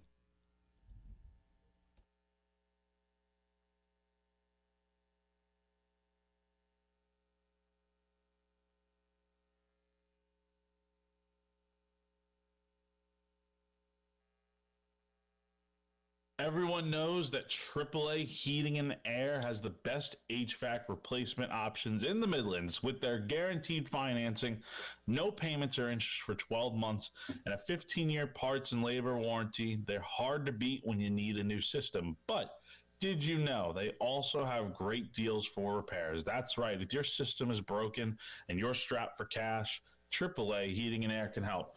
They'll get your repairs done with payment options for up to 12 months and also no credit check required. That's right. So if you are the homeowner, all you need is a valid bank account. That's it. That's all you need. So don't wait. Call AAA Heating and Air today and get your comfort back on track. AAA Heating and Air, comfort you can trust.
Well, we just played a really good team. We beat them. And a lot of times we play really good teams. They become unranked all of a sudden. That's not our fault, right? Maybe it is our fault. But all we're worried about is playing the teams that we play and doing the job that we need to do. And we did that job today, right? I think proof's in the pudding, right? We played a good team. We beat them, right? All we can do next week is try to do the same thing, right? And this conference is a really good conference. It's competitive, right? We didn't play Chattanooga State today, right? Like some other places, right? We competed. So, that being said, it's tough playing 9 conference games. It's tough playing in this league, and we got to take advantage of playing a good team today and attacking that. Welcome back in. It is the Extra Points Hour. Head Jack Belcher with you on your Reaction Monday here on the game. That was the voice of Oregon Ducks head coach Dan Lanning talking about their win over Southern Cal on Saturday, while also taking a shot at the SEC, saying, well, we didn't play Chattanooga State today. There isn't a Chattanooga State football team. I think he's referring to the University of Tennessee Chattanooga Mocs. But I get the point that, and look, it frustrates me too that the SEC, in the middle of this great run to the college football playoff, has over half of its teams playing nobodies for the most part on the penultimate Saturday of the season. And I get where he's coming from and the point that he's trying to make. I do too. Like, I understand both sides of it, where it's like tune-up week before the real big games come along. Like, I've kind of just gotten used to it. And I also like it from the standpoint of these blowout games. Like for South Carolina, for instance, like you're able to get a lot of seniors in on senior day, and that's what it's really about. But, next year I'm sure it's going to look different, where you got the 9-game league schedule. It's going to be interesting to see where teams' early cupcake matchups are. Are they week 1 and 2 and then week 3, or do you still try to mix one in late in the year, or is the SEC even going to allow that? Those are all things that I'm really interested to see. Well, for Saturday, Oregon handled their business at home, taking down number 15 Southern Cal 42-27. Had a punt return touchdown by Malik Benson in the second quarter. They had missed a field goal at one point, and then Southern Cal had a penalty on defense that allowed the drive to continue. They cashed in for a touchdown. So that was kind of the difference in the game. Obviously, Oregon really, really potent on offense. Dante Moore having a really good day, 257 through the air, 2 touchdowns. They ran the ball extremely well. Winnington over 100 yards there, and just really continuing. Because this, to me, was kind of a playoff eliminator, right? Where we had talked about Southern Cal coming in as kind of a dark horse team to make the playoff, but we're in good position sitting at 15, playing the number 7 team in the country, especially on the road. If they would have won, could have vaulted themselves maybe into the top 10. Obviously not going to happen now. 3rd loss on the year. And Oregon, I don't know if they move up, but I feel like, assuming they're able to handle their business against Washington next week in the rivalry game, they should be in, much like Oklahoma. You win one more game and you're not going to get bumped out. Yeah, it's a good win for Oregon. It's a tough, bad loss for Southern Cal, with a chance to really put itself in the driver's seat in the Big Ten. And now you're looking at Southern Cal being out. The best they could do now is 9-3 to finish the year before the bowl games. But, yeah, for Oregon, look, this kind of solidified them as, okay, they're legit. They're back on track. They've got the big win out of the way. Now they go to UW. That's always tricky. I mean, Washington isn't having the best season, but I can assure you, Tyler, it's probably going to be a tough game for Oregon going there. So as long as they handle business, be 10-2, I believe. I mean, they'll be fine heading into the playoff picture. But yeah, good win for Oregon there.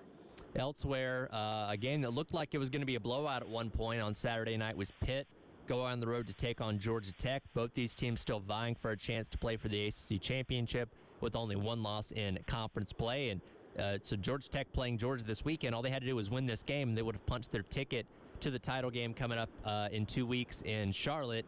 Pitt gets out to a 28-0 lead. They just run away from them in the early going. Georgia Tech claws their way back. They were on their way in to potentially make it a 28-21 game when Haynes King throws a 100-yard pick six. That really kind of flipped the game on its head. But then, I don't know if Pat Narduzzi was trying to lose this game. Pitt runs a fake punt up 7 points on their own 41-yard line on a 4th and 9. I thought at that point in time they had truly given the game away. Fortunately for Pitt, that doesn't happen. Georgia Tech does go down and then score a touchdown, but Pitt scores a breakaway touchdown when Joe Turner takes it 56 yards. Ja'Kyron Turner takes it 56 yards to give them a 2-touchdown advantage, and they're able to hold on from there. But my goodness, I feel like Pitt was trying to give that game away there after getting out to the 28-0 lead. I mean, who do you blame in this loss if you're Georgia Tech? Do you blame it on your defense for giving up so many points early in this game to Pitt to really put you behind the 8 ball, or do you blame it on Haynes King? I mean, I think it could go both ways, but point is, Georgia Tech had a shot to really solidify themselves. They didn't help their cause when they fell behind 28-0, and they certainly didn't help their cause losing that game to NC State that they shouldn't have lost a few weeks back. But Tech's kind of played a bit sloppy football lately, right? They had the close game at Boston College the week before. I think people forget that is that Boston College could have easily beaten Georgia Tech in that game, and Georgia Tech wouldn't have even had a chance to solidify itself in the ACC championship after this weekend. But good win for Pitt. They stay alive. Got to beat Miami now this upcoming weekend. You're still going to need help from around the ACC, but yeah, knocking Georgia Tech presumably out of the playoff picture and out of the ACC title race, unless some more chaos happens. Yeah, so right now the most likely conference championship game would be Virginia and SMU. They and Pittsburgh all have one loss in conference play as of right now, and all those teams will play one more conference game this upcoming weekend to round things out. Georgia Tech needs just all those teams to lose, basically, to get themselves back in a position to be able to play for the ACC championship. And again, we'll see where the committee puts Miami coming up on Tuesday night, because I still don't think they're going to have a shot to get in as in that large, and they're not in a position to make the conference championship game either. So it still continues to look like this is going to be a one-bid league in the ACC. It should be. It should be. Look, Miami's got the great win. That he looks even better now over Notre Dame after. I mean, Notre Dame slaughtered. Oh my God! Syracuse this week. I know we haven't really gotten a chance to talk about that. It's not a huge game, but my God, man! I mean, so much of that game was just crazy. But that's a really good win for Miami right now. But yeah, I think this is a one-bid league in the ACC. It's going to come down to who wins the ACC title. Jack, I'm glad you brought that game up. For those that did not watch Notre Dame and Syracuse, and again, Syracuse, since they lost Steve Angeli against Clemson, it's not been a great season for them, taking on the number 9 team in the country in South Bend, and it's not a surprise that Notre Dame ran away and won this game pretty handily. What is a surprise, however, is how they started. You had 3 touchdowns, 2 pick sixes, and a punt return touchdown within the first 3 drives for Syracuse. Notre Dame was up 21-0 before their offense ever set foot on the field 5 minutes into the first quarter. I mean, it kind of reminds me of when South Carolina went to Norman last year and went up 21-0 on Oklahoma in like 5 minutes. Like, that's kind of what it feels like. But this is crazier because, like you said, Tyler, their offense didn't even step foot on the field before they went up 21-0. That's just insane to think about. And look, I don't know what to think of Syracuse. I think Fran Brown has done a decent job there, but this season's been horrendous. And I mean, it doesn't matter if Angeli's out there or not. I don't know how much of a difference it really would have made, but man, something's got to change there in Syracuse because, I mean, Fran's had a tough year, and I think you give him the benefit of the doubt, but this Syracuse team is bad, like really bad. Well, and on the flip side of things, this Notre Dame team is really, really good, and all they have to do is get past lowly Stanford this upcoming weekend, and they, like Oklahoma, like Oregon, they're in. Like, they don't have a conference championship game to worry about. They likely won't get the opportunity to probably host a first-round playoff game because of where they'll be seated at, but still, it's looking like Marcus Freeman's going to get this team into the playoff for the second year in a row. Yeah, I think I saw the spread on that game is like, I don't even know how much. I think it's like well over 30 points, if I'm not mistaken. So, yeah, I mean, Notre Dame's probably going to be in, no doubt, barring a miracle out at Stanford this weekend. But, yeah, Notre Dame's definitely turned their season around from losing those first 2 games to now looking like a bona fide playoff team. Yep, so excited to see these matchups happening this upcoming weekend to continue to set the field for the college football playoff. Also this weekend, we're going to finally get an announcement. Where the heck is Lane Kiffin going to be coaching in 2026? We'll talk about the latest updates on that saga coming up next as the X Point rolls along. Tyler Head and Jack Beltry with you on your Reaction Monday on the Game.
Welcome back in. It is the Extra Points Hour. Head and Jack Belcher wrapping up the hour here on your Reaction Monday, and Jack on his way back from West Virginia. You've been on the phone for the past 2 hours. So how's the progress going? Where are we at this point?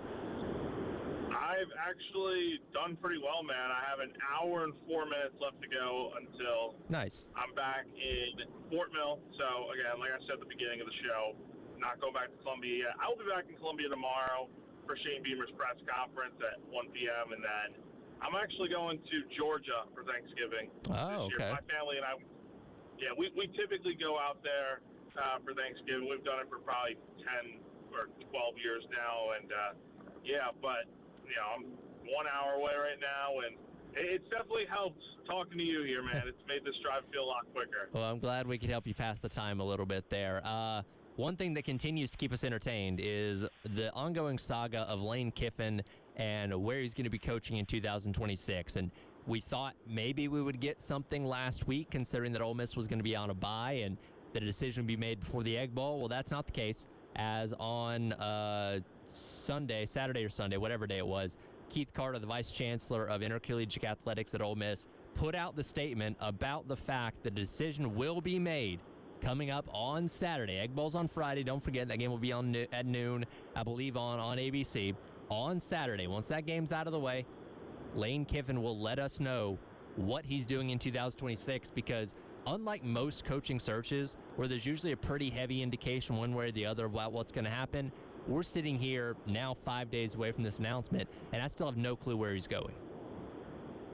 I don't either, and I think this whole situation has been so peculiar to begin with everything that transpired last week with LSU and Florida both flying out Lane's family to check out the schools and tour campus and whatnot.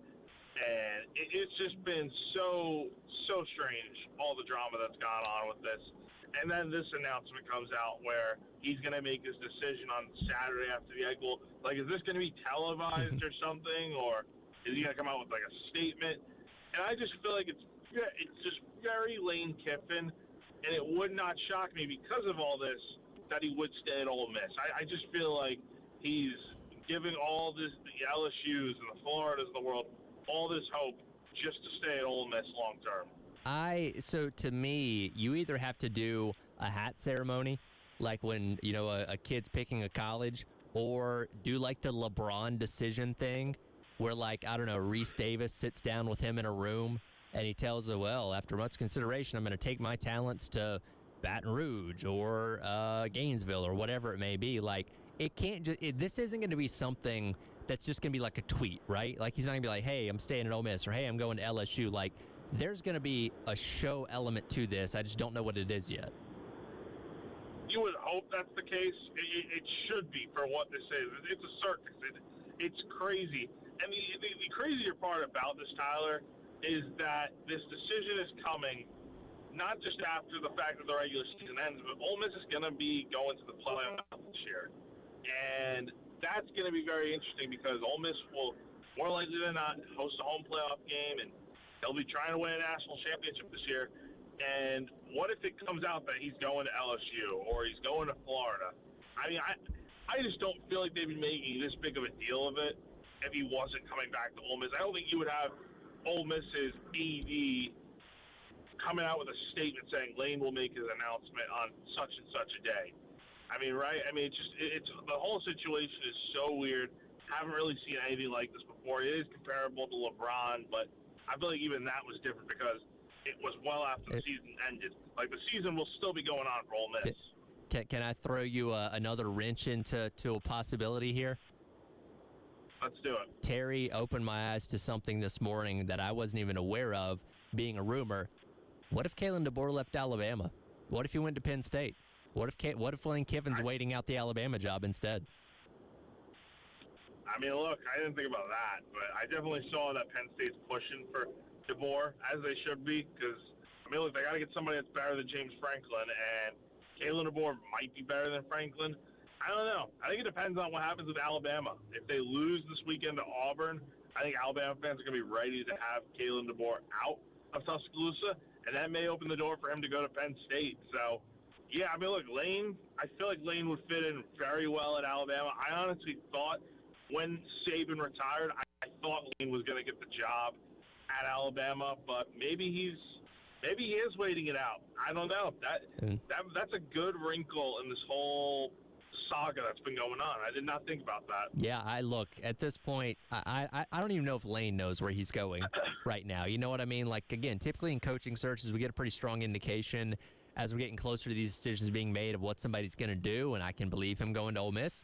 I can believe him going to LSU. I can believe him going to Florida. I can believe him going anywhere at this point. I think we're all just anxious to see A, what he chooses, and B, the manner in which he decides to tell us. Because again, it's not just going to be something basic. He's going to make a show out of it. I would hope so. I could totally see this being a tweet as well that he just puts out or something, but I kind of do want to see, like, all right, ESPN, take advantage of this. Like, go talk. Like, ESPN has the contract with the SEC. Go talk to Lane, set it up, get Reese Davis, whoever, out there to broadcast this thing. Let's hear his decision live. I think that'd be really cool. Well, it's gonna be something. I'm anxious to see what he ultimately decides to do. Jack, stay safe on the roads, and we'll see you back in here tomorrow. Yeah, I'll see you tomorrow. All right, Jack Belcher on the road back from West Virginia after the Greenbrier tip-off, and we'll get him back in here tomorrow, and we'll start turning our attention to Clemson as kind of an abbreviated week because we won't be here on Thanksgiving, getting you set for the Palmetto Bowl coming up on a Saturday. That'll do it for the Extra Point. Coming up next, Gamecock Central Takeover Hour, presented by Firehouse Subs here on the game.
9 o'clock on your Monday morning. Welcome in. It is the Gamecock Central Takeover Hour presented by Firehouse Subs.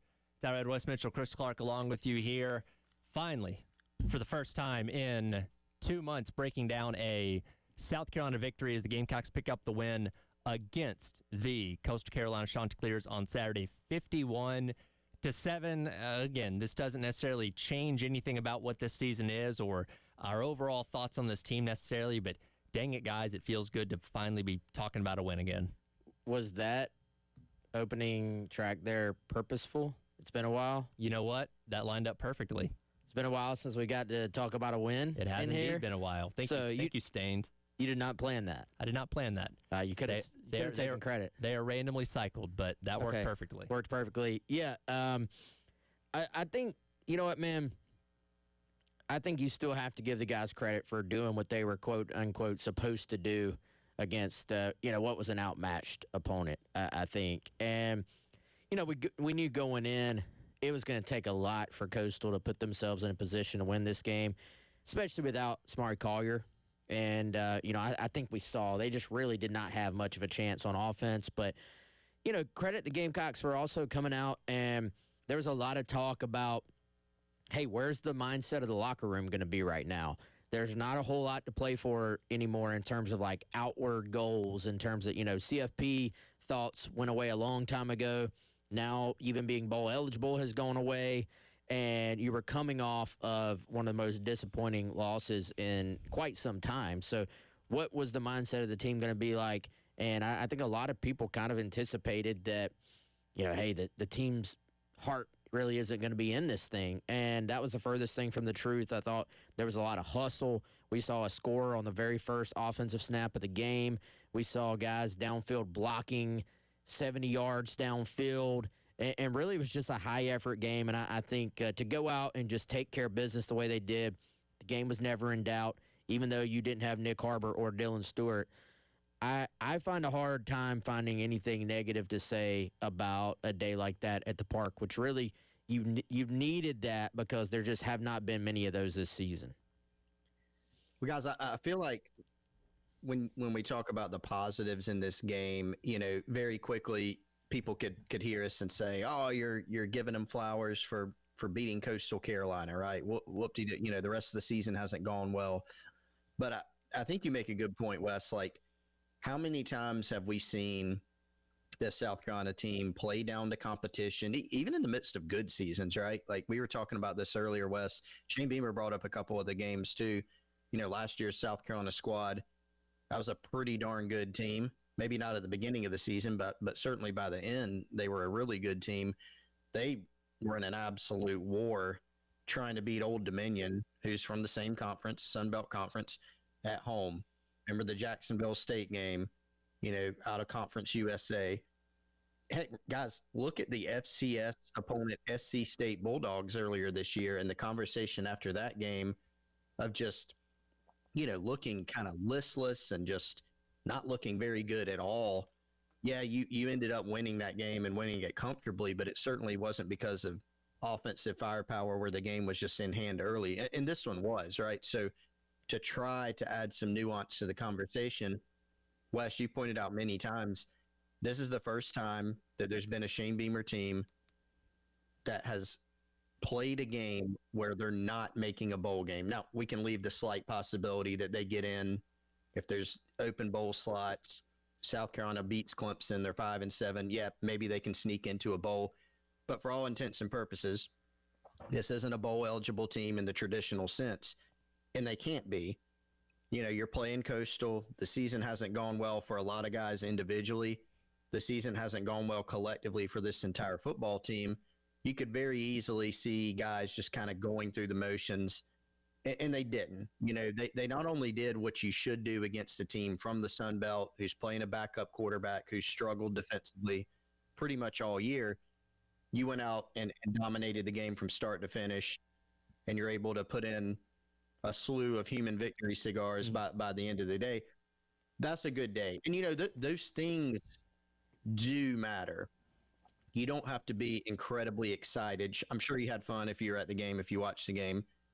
You don't have to take beating Coastal by 44 as some sign that all is well, right? Nobody's saying that.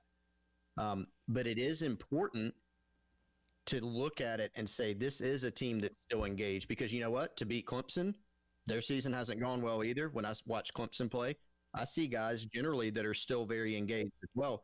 If you want to win your rivalry game, which everybody does, you need to make sure you have a locker room that's still connected and still looks like they care. And that's what I saw on Saturday against Coastal. The other thing, guys, look at next year. You think about the offseason, you think about next year, you would be a lot more concerned if you saw a team that looked like they didn't really care, they were going through the motions, because even if South Carolina has significant roster turnover this year, there's a lot of guys that were out there on Saturday that are on this team that are going to be on next year's team. And you want to carry over the momentum of at least having a team that's still playing extremely hard, despite their goals not being out there like they were at the beginning of the year. That's still something you want to see. Point is, it beats the heck out of the alternative, right? And, you know, offensively, defensively, you saw some things that you liked that you hope they can carry over to certainly the Clemson game and then into the offseason too. Yeah, and look, I'll be honest with you, I didn't know what version of South Carolina I was going to see going into the game on Saturday, and give credit to the crowd for a team that went into that game at 3-7 on a pretty nice day overall. It was a good crowd out there. Yeah, people filtered out once the score kind of got out of hand, as you would expect in a game like that. A lot of people hung around for the halftime honoring of the military and all that kind of stuff, which was neat. But you had a good crowd, seemed to be a good environment, and the team came out and started fast. And that was the thing we talked about as a key on Friday, or anytime you play one of these teams that's not at the Power 4 level, is put them away early. Don't let them hang around, and continue to build that hope and belief that they can pull off the upset. And you blink and suddenly South Carolina's up by 4 touchdowns. Say, okay, well, I don't see any conceivable way that Coastal Carolina comes back in this one. You kind of crush their spirit right from there. So, yeah, credit to them for coming out, fast, coming out confident, and playing like they cared, right? Because, again, this was a situation we'd never seen them in before, under Beamer at least, and he had his team fired up and ready to go. So that bodes well, hopefully, this weekend as well against Clemson.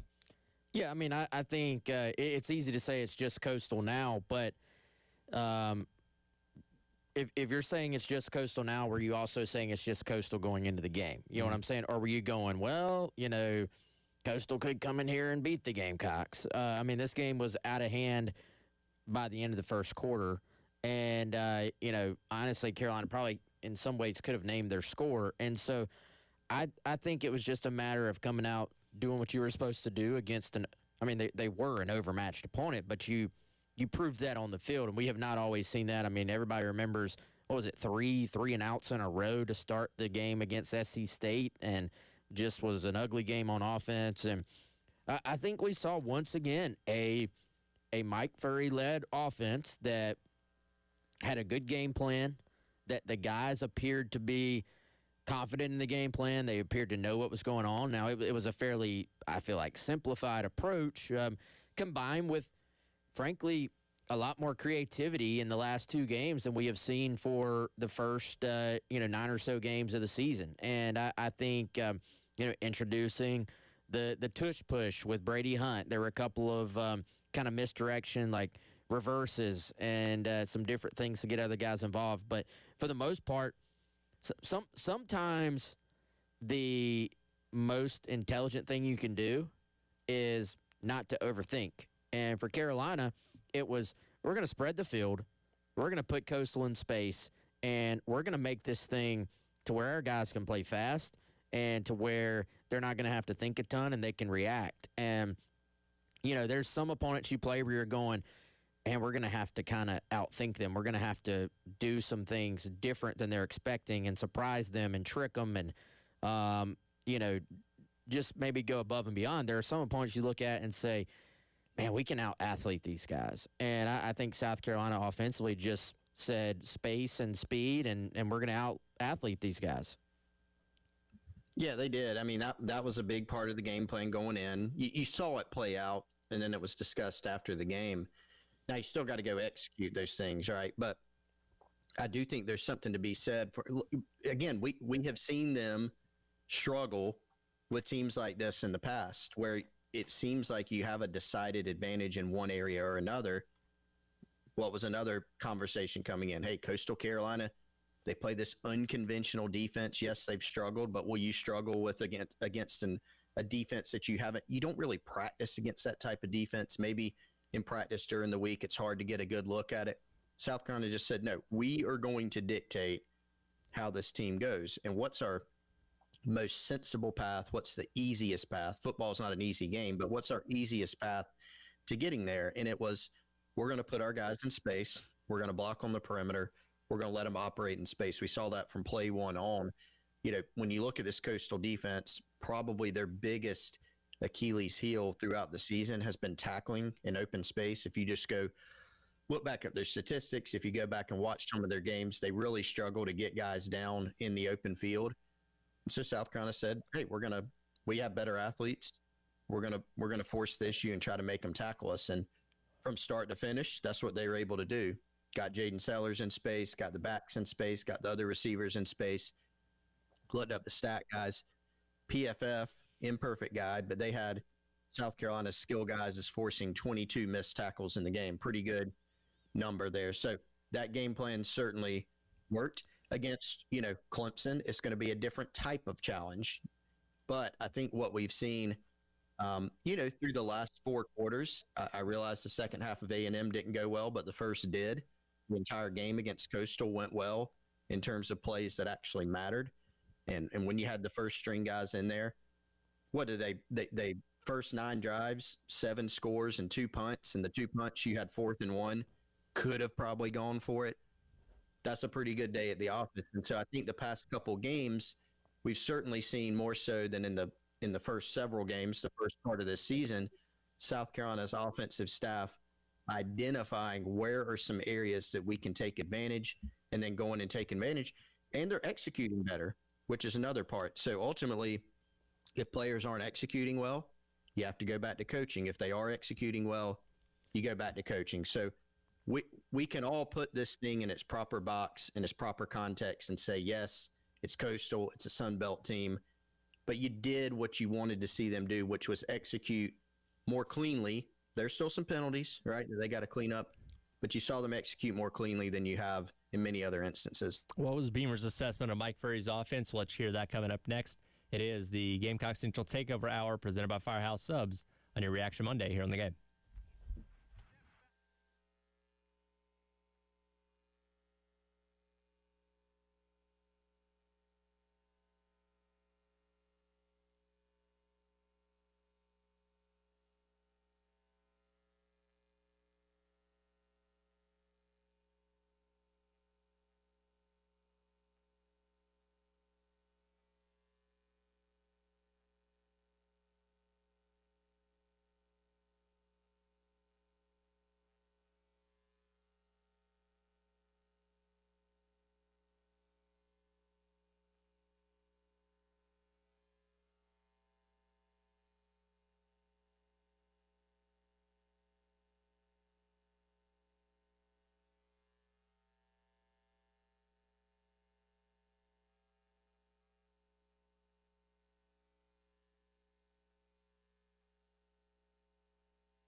Wide receiver screen to the left side. It's Sellers. He's got an opening in the 30, 35, 40. Here's Jaden with a cutback in the 50.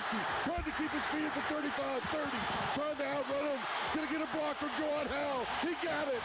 Touchdown, Carolina. Touchdown, Jaden Sellers. 75 yards. Tommy called it right. Brother to brother gives you 6 points, and that's how you open it up against a team you are supposed to beat. Welcome back in. It is the Gamecock Central Takeover Hour presented by Firehouse Subs. Tyler West and Chris with you on your Reaction Monday here on the game. And yes, indeed, that is exactly how the game started on Saturday. Jaden Sellers taking a screen 75 yards in for the opening score on the first play of the game, the first time the Sellers brothers have connected for a touchdown here at South Carolina, joining the we talked about this back in like August, I think, the list of brothers that have scored touchdowns offensively together across the SEC and across college football. List a little bit longer than we thought it was, but pretty cool to see those guys join that list. And Wes, you had a really good breakdown of this play individually on Twitter after the game of the effort of everybody else when it came to Donovan Murph going in motion, throwing block, Juwan Howell coming on at the end of the play, and I don't think he had any effect on him getting in the end zone at the very end, but he was there nonetheless, and you appreciate the hustle. And it was a play that just worked perfectly in every sense of the word to open the game up with a touchdown.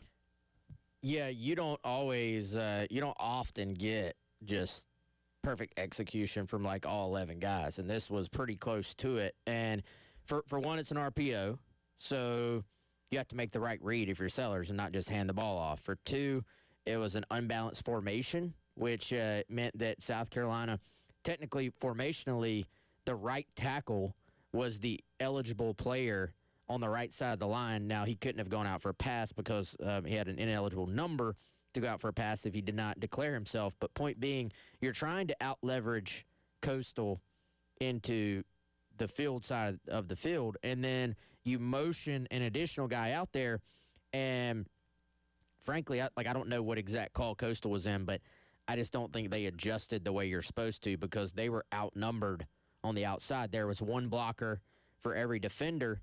And so then you're going, from an offensive standpoint, you're going, okay, this thing is set up perfectly, right?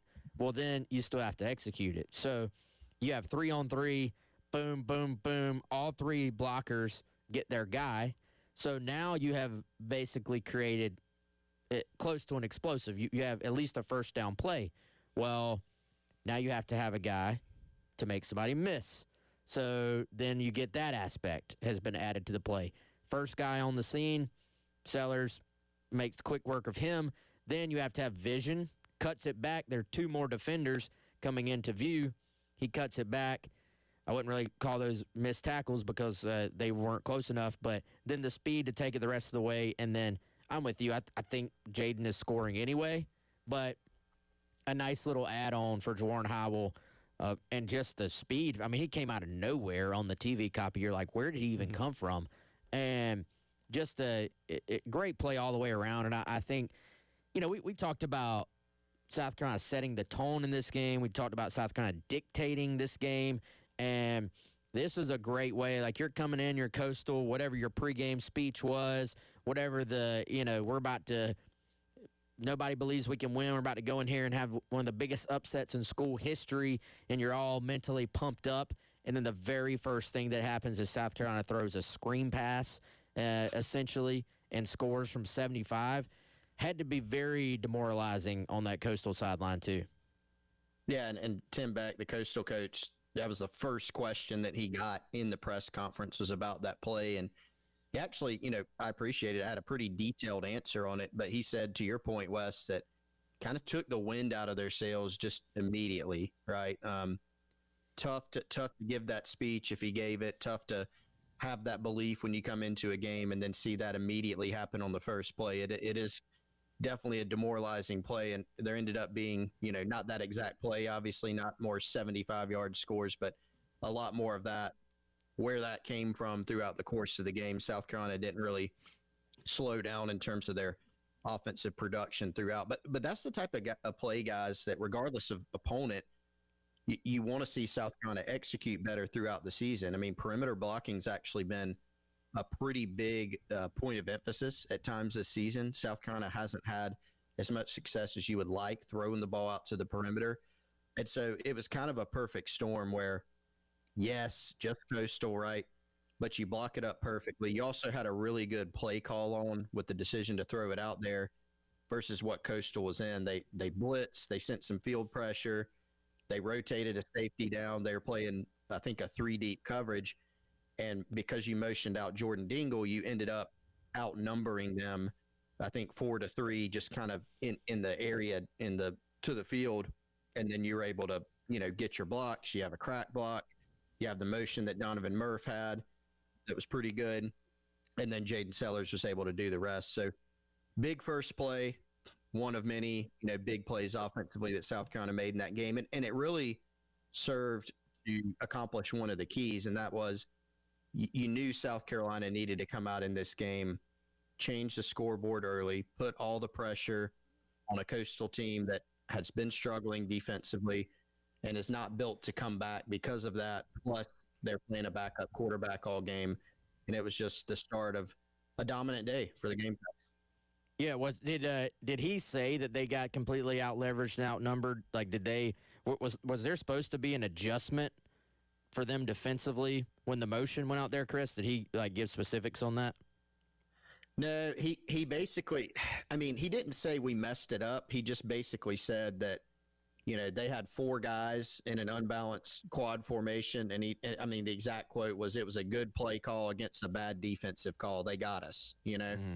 And then from there, not only do you have them outnumbered, but they, his exact quote, they cracked the hell out of our safety corner. So they got a good block, didn't get off the blocks. And just a lot of different things that just didn't go right. It started with you happen to have a really good call on offensively versus what they had defensively. The biggest thing I think they messed up was that they just weren't able to get off the blocks. And so, credit to South Carolina's guys out there on the perimeter for doing their job, what they needed to do. And then obviously Jaden Sellers was able to do the rest with his vision and the speed to take it the distance. I feel like lots of good blocking on the perimeter in this game. That was a huge part of the game plan, obviously, just to spit the ball out there and let your guys make some plays. We also, boys, got a pretty good look at maybe the future of this receiving core. There was obviously no Nick Harbor.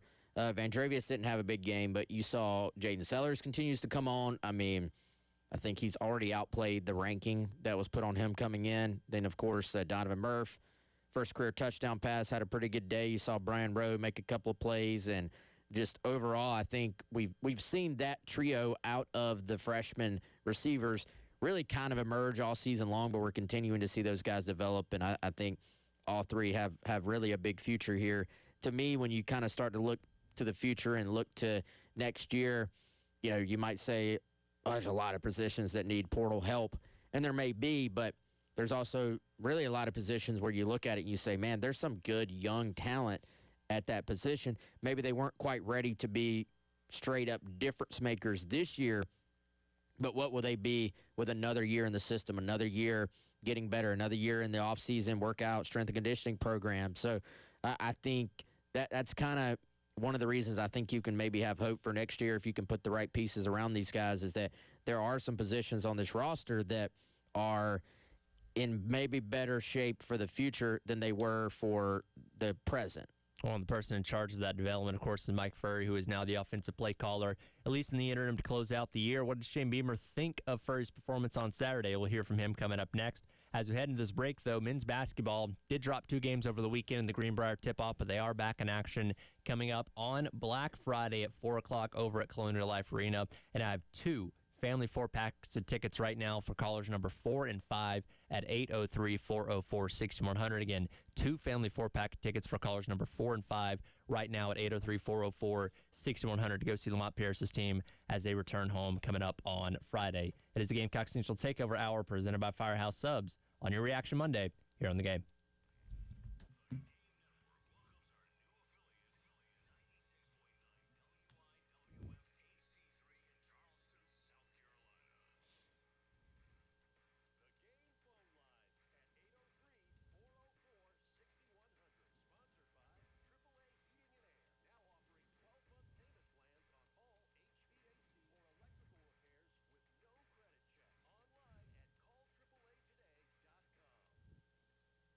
All right, folks, let me tell you about our friends at Integrated Media. Obviously, postseason football coming up before you know it. Make sure that man cave is ready to roll. Make sure even just the living room viewing experience is taken care of if you're going to have people over to watch some of these awesome games that are coming up.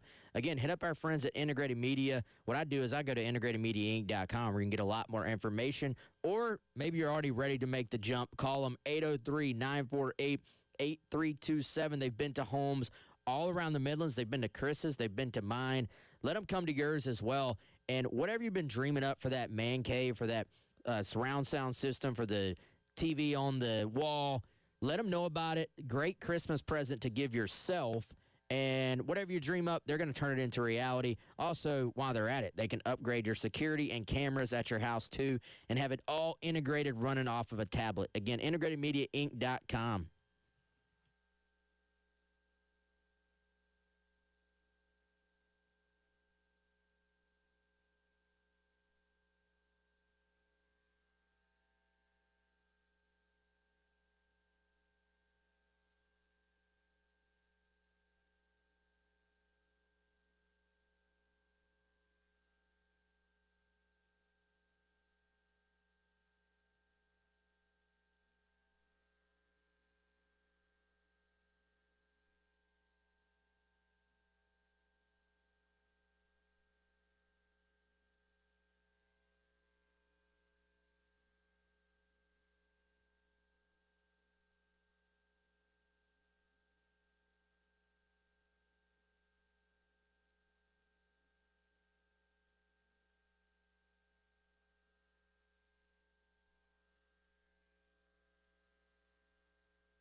All right, welcome back in. It is the Gamecock Central Takeover Hour presented by Firehouse Subs. Tyler Ed, Wes Mitchell, Chris Clark along with you here on your Reaction Monday. It is the beginning of Rivalry Week, by the way, and today from 3 until 6, the post-game show going to be broadcasting live from JT's Kia on Greystone Boulevard as part of Beat Clemson, Beat Hunger. where you can bring non-perishable food items to help beat hunger this holiday season. Again, that's the post-game show today and tomorrow, by the way, out there at JT's, today at JT's Carryout on Greystone, tomorrow at JT's Jeep, Chrysler, and Ram on Greystone for Beat Clemson, Beat Hunger. This past weekend, Carolina taking care of business against Coastal 51-7 over at Williams-Brice Stadium. The second game for Mike Furrey as the primary play caller here on the interim basis. How did Coach Beamer think Furrey did on Saturday? Here's what he had to say. Really good. Good. Looks like that thing's going to be on repeat, so I'll have to reset that. But either way, he was very complimentary. That was a remix. Yeah, really it was good. a remix. Really good. He was going to Really start good. rapping there. He was very complimentary of what Mike Furrey did. And again, when he put up 579 yards of offense of 51 points, not a whole lot of things to complain about, but it continues to add to this conversation of, okay, how much of a case is he really making to potentially be the OC, considering that hire is, as Beamer said, likely to come pretty quickly after the Clemson game, which is this upcoming weekend. Yeah, I think trying to think of how to say this. So obviously, I think we all believed, with a good reason, this was going to be an outside hire when Beamer made the move away from Shula, and I still think it will be. However, Furrey has certainly made more of a case than I think anybody maybe was giving him credit to potentially make, just when you looked at where the offense was prior to him taking over. And, I think if you're Shane Beamer, you still got to be really, really careful here. Now, here's the thing. If he goes out and puts up 35 against Clemson and Carolina looks really good again and they win the game, have you made a case there? Certainly you have. Now, does that still mean you make that move if you're Beamer? I don't know because, guys, this is, let's be honest, it's going to be the biggest hire of his career at South Carolina to this point. And so, if you did that, I think you would still have to go out and try to find an excellent sort of experienced quarterback coach to pair with him. And, are you going to be able to get a quarterback's coach who does not want to be the play caller? I still think your perfect scenario, guys, would be to go find someone who comes in, maybe fits. I think this has been a good trial for some things you want to do, though, for some things you can have success with this personnel. And you're going to get, in theory, a lot of these guys back next year. So can you get someone who can maybe just has a little bit more experience than Mike Furrey and sort of maybe even pair, like I think at the very least Mike Furrey has made the strong case that whoever is the primary play caller next season, that he should maybe have more involvement and maybe even can be getting ready to take over in a role like that full-time in the future. There's an element here, guys, that has to be discussed, and it's really along the lines of what you're talking about, Wes. This is such a critical hire. When we talk about sample size, I do think you have to build in that we have two games of Mike Furrey that certainly have gone better than the product that we saw earlier in the season, and we're going to have a third, right? And even if that third goes quite well and you win and you look really good on offense or you look pretty good on offense, that'll still be a 3-game sample size. And if you're Shane Beamer, you have to weigh that against what we've all expected, which is going out and trying to find an established, proven college play caller, right? Like all the signs have pointed towards that. And frankly, I think even with the win at Clemson in which the offense looks good, even in that scenario, I still think it's most likely that you're going outside because this is such a big hire. Frankly, there's pressure to do that. I don't know if anybody will say this, but the last time, Mike Furrey and not Mike Shula are not the same person, clearly, not the same offense. It's not even the same circumstances. But the last time you promoted from within, the last couple times you promoted from within, whether it's offensive coordinator, whether it's offensive line coach, those hires have ultimately not worked out. And so that doesn't mean, you can never promote somebody in-house again because the circumstances and the people and the situations are all different. But I do think that has to be weighed in here to where going into a critical year, probably going to have to go outside. and find a now Mike Fury, obviously he has play calling experience beyond what he's done at South Carolina. This is not the first time he's ever dialed up a ball play and been on the headset calling in the plays for a college football game on a Saturday, right? But it's just such a critical hire. Had a lot of people tell, hey, Fury's given Beamer some ammunition to make the move that he wants to make. I think Shane Beamer wants to find just the best person, right? Whoever that may be. He said that publicly. I still think, I'm with you, Wes. I still think the signs are an outside hire. I think my biggest question for this now is, because Furry's in consideration to some degree, where's he at on the list? Because, and again, we haven't gotten a ton of detail on specific names they're going after, but as Beamer said, they're already obviously doing their due diligence, going to try to make this hire relatively quickly once the season ends. Like, where do you put Furry on that list? Because, again, you are competing with a lot of other open jobs around college football, also looking to hire offensive coordinators where, hey, options 1 and 2 may end up going somewhere else. So then what do you do? And it's like, okay, well, where does Furry slide in on that list when you get to the point of, okay, these guys don't end up coming here? Does Furry then become the best option of what you have available? So you're saying if there was like a couple of grand slams where you just said, look, I'd be doing a disservice to myself if I didn't call these people, and they say, I'm not interested, where on that line does it ultimately say, well, Furry's really done a fantastic job? Again, like Chris said, short sample size, so small sample size. So I think that's honestly the type of question right now only Shane Beamer can answer, but is a compelling one. And where does that line come in terms of, like, if you started getting to the point of, all right, the guys I'm kind of looking at are now young and a little bit more inexperienced, but are kind of that young up-and-comer, maybe just mold, then how much do you look at it and say, well, Furry is kind of in the same mold and now has a few weeks with LaNorris Sellers, a few weeks with this personnel, has kind of got a feel for what South Carolina's all about, and does it just make more sense? Now, I still, here's the thing, you still would have to pair him up with a very, very experienced, I think, quarterback developer, because that was one thing that I had put out in my reporting, is that a guy who has developed quarterbacks and a guy who has just a lot of experience showing that you can put quarterbacks in a position to succeed is a huge aspect of this hire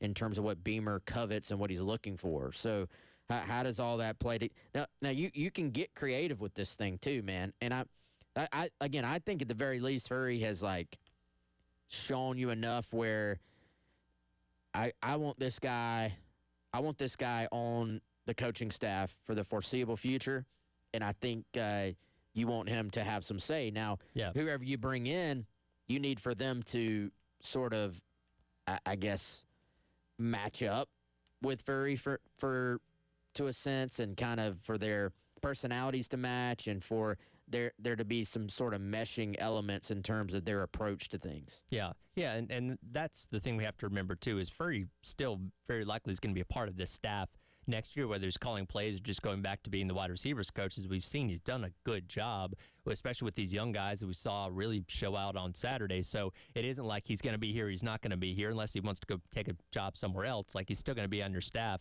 The question becomes of if he's calling plays or not. But, reading what you guys have wrote about this coaching search and the intel that you've gotten, it does really seem like Beamer does want to have that guy that serves the dual purpose of not only calling plays, but also developing a quarterback, or you're not having to make two separate hires in that instance. And again, that's Furry's not necessarily his wheelhouse, because he's a wide receiver by trade and a wide receivers coach. But we'll see how much that factors into the decision that Beamer ultimately makes. Again, we could be talking about it a week from now after the Clemson game of being just about to or already having hired someone, because, again, they want to get this done really quickly once we get into the offseason.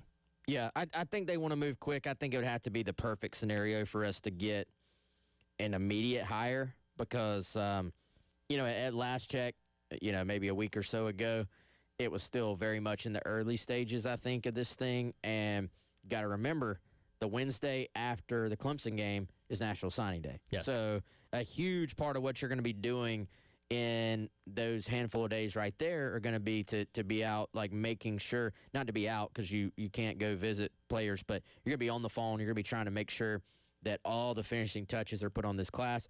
And frankly, that all the guys who are in your class are going to stay in your class because you have this final sprint where other schools are going to be kind of going after your guys and trying to get them and all these different things. So, yeah, it'll be an important week for South Carolina. I think signing day will take a little bit of precedent, but, you know, if the right guy's out there, if the calendar matches up, then, yeah, you could see a hire happen there pretty quickly. We'll come back, wrap up the hour, talk about what else happened on Saturday over at Williams-Brice Stadium as the Gamecock Central Takeover Hour presented by Firehouse Subs rolls on here on the game.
Field, that's why they call the timeout. It will be Bradley Dunn edging for the goal line. Touchdown, Carolina.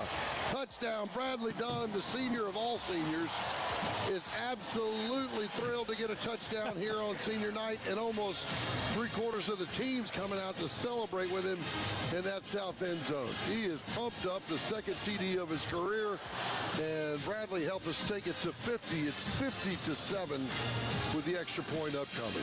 Oh, the senior of all seniors, as we wrap up the hour here on the Gamecock Central Takeover Hour presented by Firehouse Subs. Bradley Dunn did get into the end zone to put South Carolina over 50 on Saturday. And you mentioned them as the Human Victory Cigars a little bit earlier there, Wes. This group that is either A, a part of Beamer's first ever team here back in 2021, or B, the last remnants of the Will Muschamp era going all the way back to 2020, playing not their final game because they'll play Clemson this weekend, but their final senior day at South Carolina, getting the recognition, and glad to see those guys being able to get in at the very end of the game well and getting a few more touches before their Carolina careers come to an end. You can tell who has the absolute utmost respect to their teammates by how they react to them making a play or getting a touchdown late in a game like this. And I believe Bradley Dunn is now 2 for 2 on all-out celebrations for him scoring. So very, very cool moment there for Bradley Dunn, and somebody who, came in, knew he was probably never going to have a spotlight at South Carolina, but has stuck it out, has stayed, has worked his butt off, and very cool moment there for those guys. And the fourth quarter was just, unfortunately, the third quarter, you had 2 long drives. And I know South Carolina wanted to get the first team offense. One more kind of drive coming out of the half, especially after not playing well out of the half, as we all know, last week. So Coastal had a long drive, South Carolina a long drive, so it got a little bit later. But it was awesome to see so many different, whether it was veteran seniors or young guys who haven't played much, get into the game.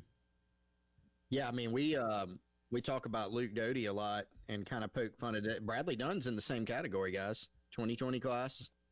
Walked on as a fullback out of Hammond School, played for Eric Kimry over there, was in that last Muschamp class, had a year there, and then was on the first Beamer team, and has stuck it out, earned a scholarship, a guy that just does everything the right way. So that was really cool to see. And you're right, Wes. We saw, we did get the Luke Doty drive, right? But we also got to see Cutter Woods and Air Nolan, 2 young quarterbacks. We got to see, some young receivers. We got to see some walk-ons that, frankly, never really get the opportunity to play, aside from maybe on special teams. We saw some guys from this freshman class we haven't seen yet. Josh Smith from Dutch Fork, the linebacker, who I think has a good bit of promise. He has not played at all this season. He saw his first action.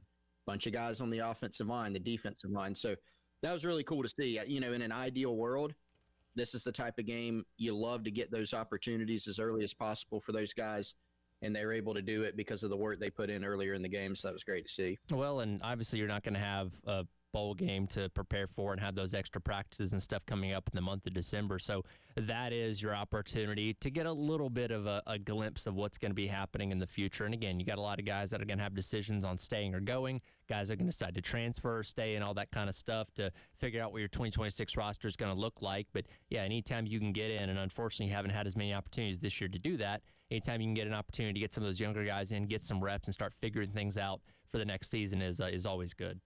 Yeah, and I think it is good. I think Spurrier would always say this. It's pretty good just for your locker room to get all those guys in there and to, lots of guys work but never really see the field. And so it might just be for Bradley Dunn. For everybody else, it's a late touchdown that doesn't really matter. But for Bradley Dunn, those 2 touchdowns, literally, he'll tell his kids, he'll probably tell his grandkids, hey, I scored a couple touchdowns in this building. So they might not believe him. They'll be like, well, I can show it on YouTube. I would say now it lives forever on YouTube. Yeah, so got SF Cocking. Check out, I got Todd and Tommy calling my touchdown. Check this out. Boom. Pretty sweet. Guys, real quick, did y'all see what Alabama did to Eastern Illinois this week? Yes, 56-0. Do you know how many total yards Eastern Illinois had? I've never seen this in my life. I'm going to guess 85. Chris? 62. 34. Oh, my God. Have y'all my. ever seen that? 34 total never. yards. Now, because Eastern Illinois was the first team that Beamer played as head coach here, then they were like regarded as like the worst team in FCS, right? I guess that's still holding They true. have 3 wins this year. They do? Okay, well, they're doing better then. But, my goodness. 34. They had 2 first downs. Man, Oh my goodness. Cupcake Saturday. Yeah, I'm man. looking at it. This 20 passing yards, 30 rushing yards. How many sacks? I don't know. They only had the ball like that. It doesn't even make sense. I mean, they only had the ball 21 minutes of the game. They just didn't have a lot of plays because they were going 3 and out. That's crazy. Man. That Eastern Illinois team that year in 21 was the second worst team I've ever seen play a football game in person. But I'm now intrigued to go back and watch this. But that team didn't. I think that team might have won 1 game. They, like you said, Wesley's at least won 3. But boy, tough day at the office for them. Who's the worst team you've ever seen play? No disrespect to the Bucks, but it was Charleston Southern in 2019. Okay, Yeah. that's fair. Guys, what's Lane Kiffin going to do? He's going to make an announcement on Saturday. Hey, this needs to be part of buy or sell. Okay, we can do On that. Friday. Now, Yes. do we think it's going to be like a hat ceremony or like a LeBron the decision ceremony? I mean, College Game Day has got to be maneuvering to get him to announce it on set, Oh right? man, That'd be very Lane. If not, like a sit down with Reese Davis that airs at halftime of the Iron Bowl or something. Guys, that would be. do y'all feel bad for Ole Miss? I do. Like, I Yeah. can't imagine what that fan base is going through right now on the cusp of making the playoff, and your coach is doing this. But Hey, watch out for Mississippi State on Friday. I think a lot of people are going to be taking the Bulldogs in this lot of one. distractions. A lot of distractions. We'll talk about that as the week goes along. Gamecock Central Takeover Hour presented by Firehouse Subs here on The Game.